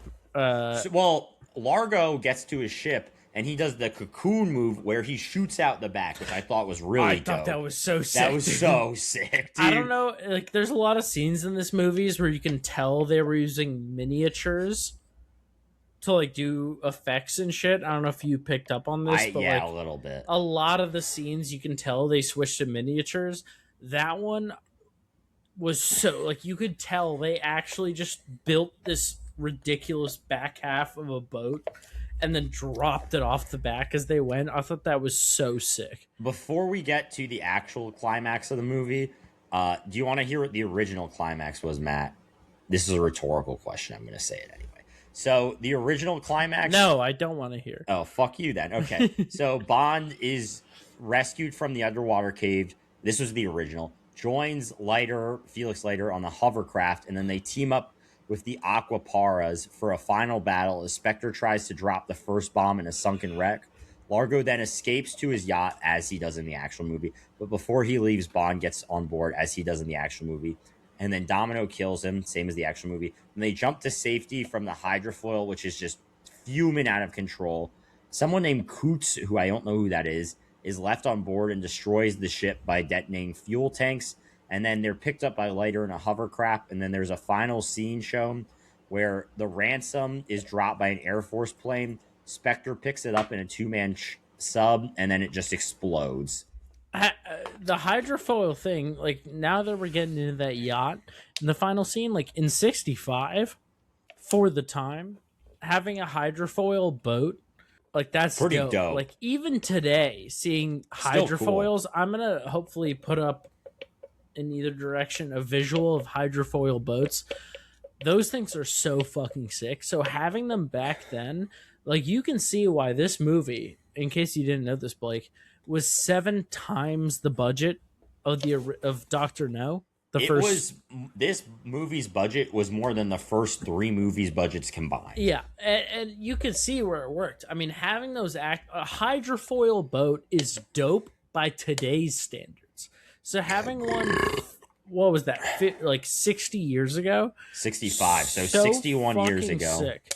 And then while that boat separated, one of the things I wrote down is like after they separated the back half of the boat and all the goons were like, oh fuck, the boss is leaving us behind, they all still decide to fight the Coast Guard with machine guns. And it's like, dude, just surrender. Like, what are you fighting for? No one's defending you. I mean, and this is a good time as any to bring this up. I think the finale is a big part of that. This is the only James Bond movie ever to win a special effects Oscar, and it is well deserved for this. I think we can both agree it's that the only one. Yeah. It was nominated for another movie that I can't remember off the top of my head, but it's the only one to win. That's crazy, dude, because these old ones, like we've talked about, like genuinely some like revolutionary stuff. Like to my knowledge, like 60% at least of the stunts and effects in this movie had never been done, or at least never been done in like a wide mainstream release to this point. They're all incredible. Holy shit. And we've touched on this a bunch, but like if I saw this in a movie today, I would be like, holy shit, like that's so fucking sick. Yeah, and also this is the first Bond movie to be filmed in widescreen format. Pretty dope. It's kind of crazy. Like 4:3, for those in the audience who don't know, is like early seasons of Sunny, like the square filming format. Like pretty common until probably I'd say like early to mid 2010s. For TV shows, yeah, from like 80s to like movies did it earlier, but the fact that probably most early 2000s TV shows in the 2000s early era were still doing 4:3, and this movie also, actually, another fun fact, first one to be widescreen early on getting in color. The original, the one that we watched, Blake, is like the fixed version. The old one, the color was like 50% of what we saw. But skipping to the very end, because we've more than passed where we'd normally be, the last thing where he gets on a boat and then launches up that blimp. That was a great closing shot. So what that is a Fulton extraction. If anyone's ever played Metal Gear Solid 5, that was a thing in that. But it was based on a real thing where they experimented with having people put a parachute up in the air, and then a plane would catch that parachute and pull them away. First of all, fucking sick. And seeing him do it, also fucking sick. The plane had the actual thing that the real one did. Fun fact for you, Blake, that I'm assuming you haven't heard before. The guy that was experimenting with this, which I believe his name was Fulton, in order to determine whether it would work on humans, tested on pigs, because they have a similar nervous system to a human. And Fulton extracted a pig, as in had the pig put up the parachute, plane catches that parachute through like a hook, and then flies away dragging the person on it, much like Bond in this movie. The pig spun at 125 miles an hour because they didn't figure out how to prevent that. And then when they brought it on the plane, the pig was actually fine, just very dazed. And then after it recovered from being spun at 125 miles an hour, attacked the entire crew on board. Jesus Christ. Anyway, to wrap up the narrative thread of the movie, Also, I probably said some problematic things. I love the gay Which community. ones? I don't know, but You've anyways, not even mentioned the gay community. I probably said something was gay, but I meant that in a non. It's like Michael Scott said in The Office. But anyways, we love them. If you're gay and a James Bond fan, I would love to have you I star mean, on the next anybody that's episode. listened to Blake throughout this thing or the previous episodes can tell that he is a big fan of women that look like men. No, but anyway, so Bond is on the boat with Largo. Domino kills Largo with our harpoon gun. Blake and Domino make a safe getaway. They zip Blake? line, or Bond and Domino make a safe getaway to a plane with lighter, and then he's with the girl at the end. Classic shit. And then the credits roll. So good ending to the movie. Before we get into segments, a few behind the scenes thing I wanted to talk about with Sean Connery. I have so many of these. I'm gonna hit these really quickly. So when Sean Connery was told he would be in a pool of real sharks, he responded, "Not bloody likely."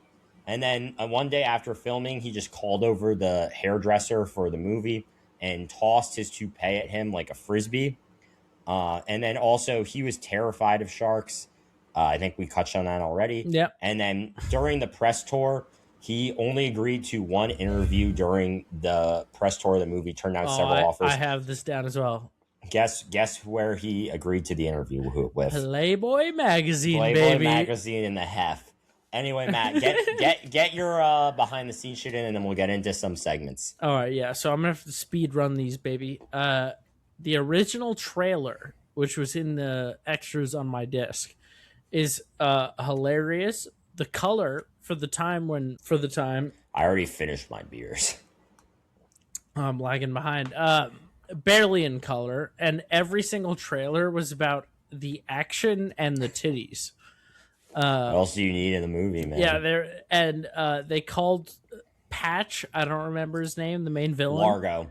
They call him Spectre's Agent of Death, which, having seen the movie, is not a very apt description. Like that guy was not intimidating at all. He only killed his own henchmen. They really loved the catchphrase that he has a license to kill and a license to thrill. Oh, yeah. And License to Kill was for the action, and Thrill was for the babes. One of the trailers was just clips of ravishing redheads, blondes, brunettes, and honey blondes. So the entire trailer was just him making out with women of different hair colors, all of which were white, of course. Of course. Given what was the time. First black Bond girl? Was it Halle Berry? First one I can remember was A View to a Kill, which is the first Bond movie I ever owned on DVD. Huh. But first Bond movie to be in widescreen, we talked about that. Felix Leiter in this movie only ever played Felix Leiter in this movie. What was his name? Rick Van Nutter. Rick Van Nutter, baby. What a great name. I love it. He only was in this one. So I'm going to just speed run the special edition behind the scenes of A Child's Guide to Blowing Up Cars, presented by Ford Motors. That is the title, and was a thing that was produced by somebody. It was in the original 4x3, very beat up film format. So it follows a man who is taking his godson to the filming of Thunderball. And he said, I'd bet you'd like to see this Bond film being filmed rather than me buying you some expensive air gun. Because back in the day, that was the bougiest thing you could get a kid. And nowadays, people are too pussy to buy their kids air guns. He also said Only this in Fortnite. Yeah, and he said this to the kid while he was sitting up front with no seatbelt on. And then he said, "Ever read any James Bond?" And then the kid turns his lapel, which he has because it's 65 and children have lapels, and it's a 007 pin. So he's basically being like, okay, boomer, I fucking know about, the modern trends. And everybody on set, so the Godfather brings him his literal godfather, brings him on set to the filming of Thunderball. Every single person on set is wearing either a full suit or slacks and a button down if they're manual labor men. So, Blake, like imagine you're on the construction site and the least dressed guy is wearing slacks and a full button down. And then he says, "Oh, and here's the director, the assistant director, and here's the lady who takes the stills." Because there was a person whose whole job was to just take single photos of the thing. Doesn't exist anymore. We have the stunt driver who has to drive the car that blows up. That scene we talked about where there's the missile launching motorcycle that blows up a car. Yeah, a guy was driving that. And they say, "Look at the stunt man working hard. Looks like," and he comes off the set after, working hard. And they're like, "Looks like they're getting him some nice warm broth." Oh boy. Which I too would want after nearly being blown up. Blake, if you had just driven a car that was exploded, wouldn't you want some nice warm broth? I would want some nice warm broth. The entire special, by the way, that I'm discussing was dubbed. Literally not a single voice line was Jesus not put Christ. in post. The kid tries to spitball someone behind the scenes, and the dad says, "Stop that, or I'll get blacklisted from the entire film industry." Like a child would spitball a guy there, and he'd be like, "Oh my god, I'm never gonna work again in Hollywood." Oh my god. The stunt guy. Hopefully, I'll be able to get a picture up of this. It's gonna be hard to find outside the DVD, but I'll get it there if I can. Stunt guy hanging literally half out of the car as he drives it so that he's not in the shot. Many shots of people just hanging on the outside of cars to get these shots. The 60s was a dope fucking time, dude. The dad, again, this is all the same special, like behind the scenes thing released in 1965. Give me one more tidbit, Matt, just so we can get the segments. Or just rapid fire. I'll rapid fire him.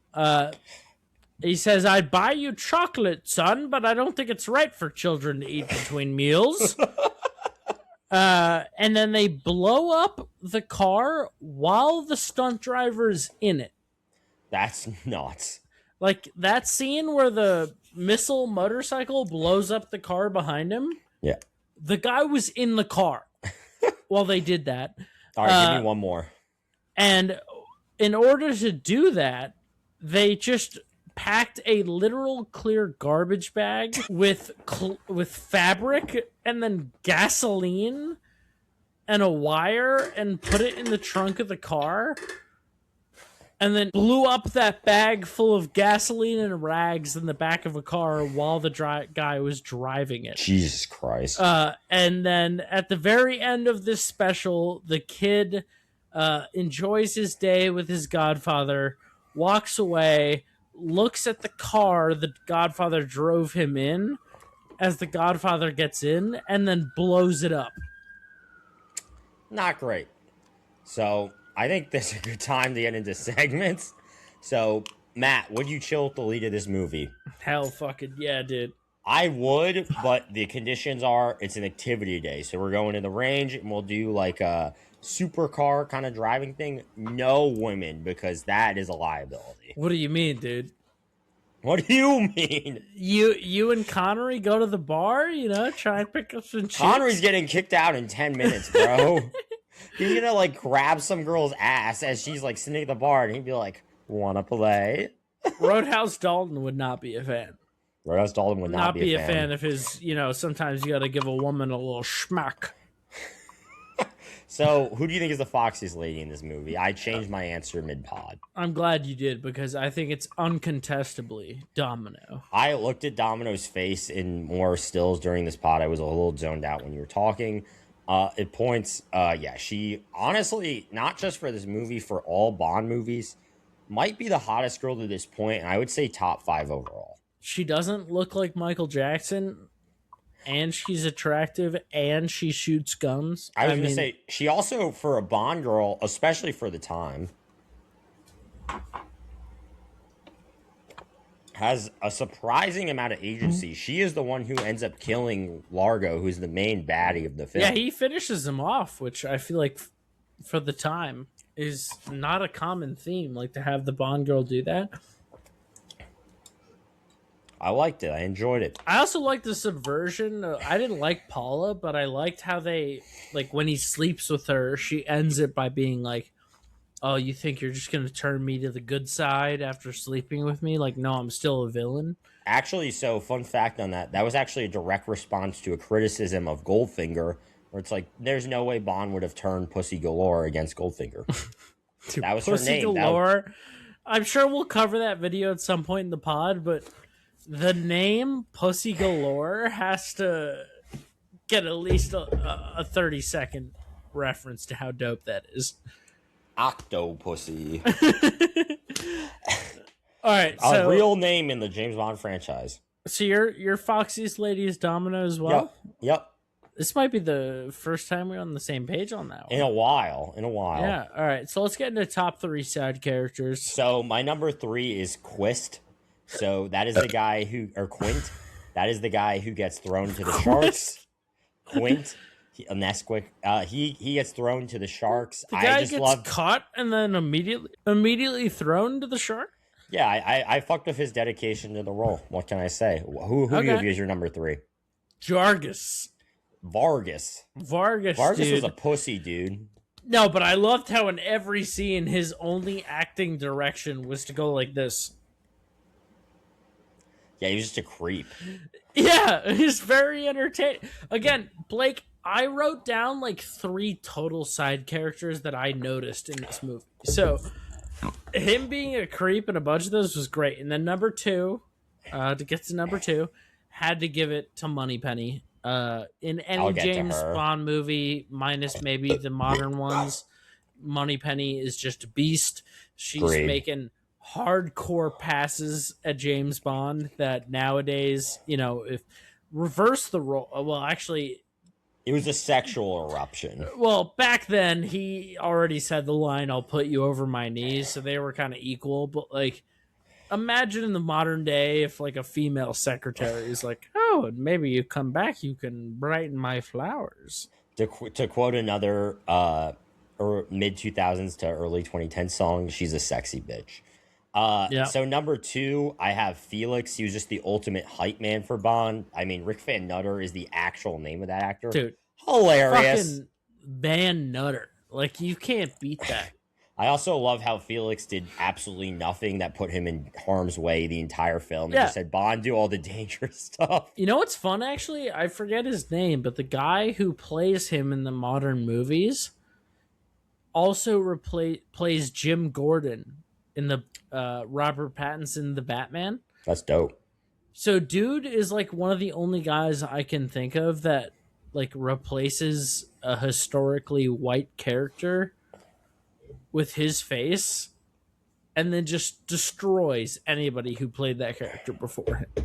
I was going to say also, I believe Joe Don Baker is Felix in, who's also King in Mud in GoldenEye. So good stuff. Really? Yeah. I Maybe not Felix, but he was a CIA operative. All right, so my number 1 that we just touched on is Felix Leiter. I mean, in this movie, he's just a chill dude. He's driving the helicopter. He's blasting guns. He supports Bond even when he has no idea what the fuck is going on. Respect. My number 1... Seemed like a fun guy.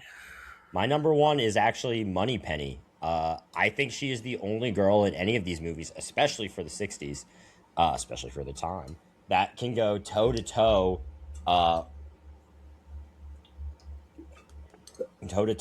with Bond. So I really appreciated that.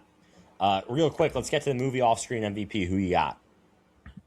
So my honorable mention would be the stunt crew after watching the behind the scenes. I think I would those agree guys with that, as well as the visual effects. Way more work than I thought. I did not realize they were inside cars that blew up. And they were driving the car like this to get out of. Yeah, I went hanging to the out. I'll side put for in the the image, but audio only. hanging out the door.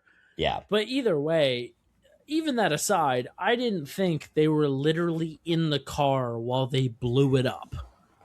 Which nowadays, like you couldn't. That's insane. unheard of. That's against union So dues. my real off-screen MVP is Rico. I hope Browning, who choreographed all the underwater scenes.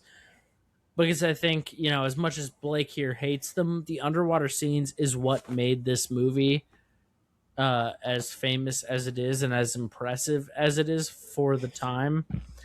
Uh, and so Rico Browning, I don't know what else you've. He choreographed stuff from Creature from the Black Lagoon in 1954, Good stuff. which is considered a classic. What about you, Blake? Who do you have for the So off screen? I have Ted Moore. So he was the director of photography. I touched on this a little bit, but the helicopter shots, the boat shots, the underwater shots, I all thought were awesome, both for the time. Dude, I already drank all my beers. I don't have more. Same. I'm on a victory lap. But I just thought the photography was dope. So he was the director of photography. Shout out to Very him. good. It's What's very your good. most memeable moment?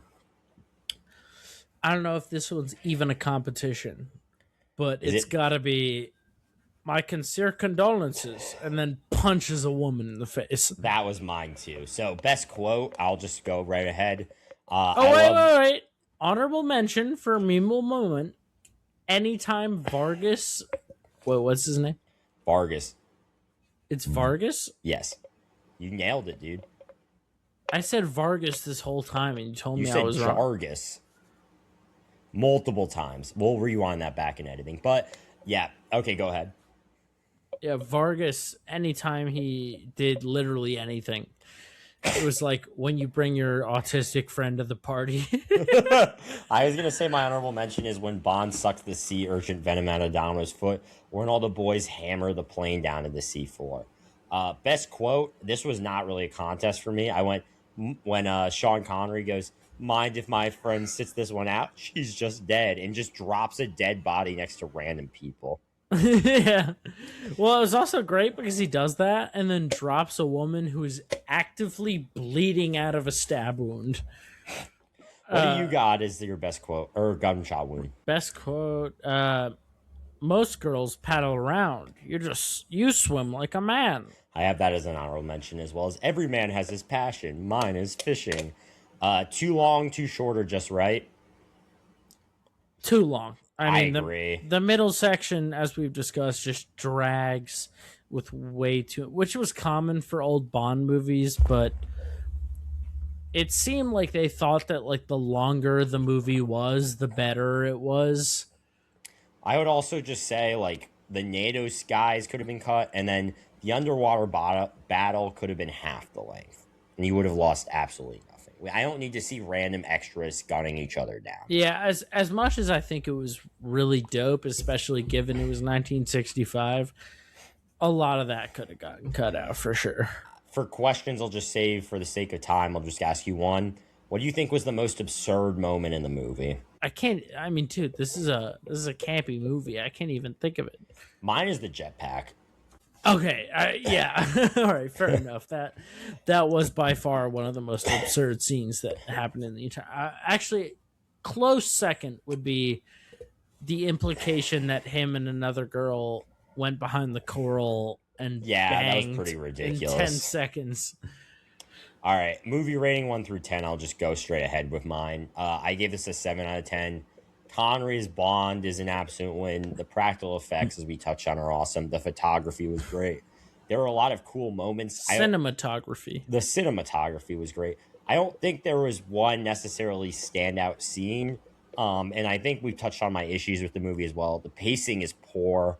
The girls kind of all blend together, and then I don't think the bad guy was necessarily the most memorable for a Bond movie, which is a big thing that I think the franchise does pride itself on. Them calling him again at the time.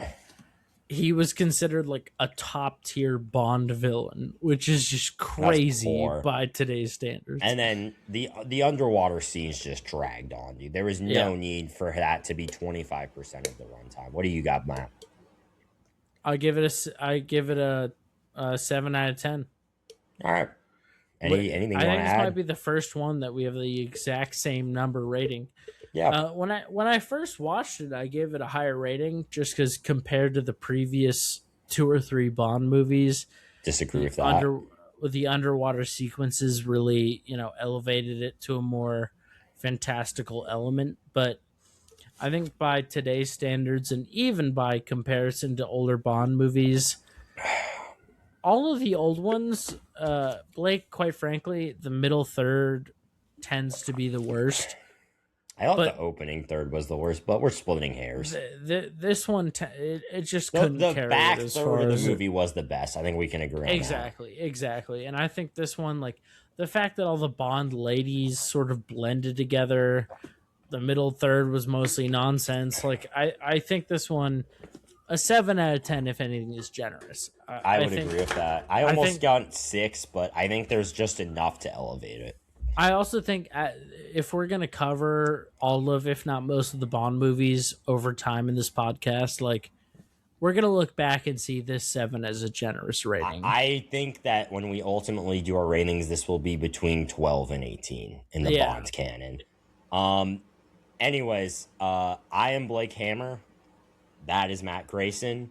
We will be reviewing all of the Bond movies at a certain point, but next week for episode 8, we're going to a futuristic setting in Gattaca. let's go, So baby. stay tuned for that, man. I have never seen that movie, so you're If getting you my first haven't seen that impressions. movie, watch it before this comes out because underrated classic.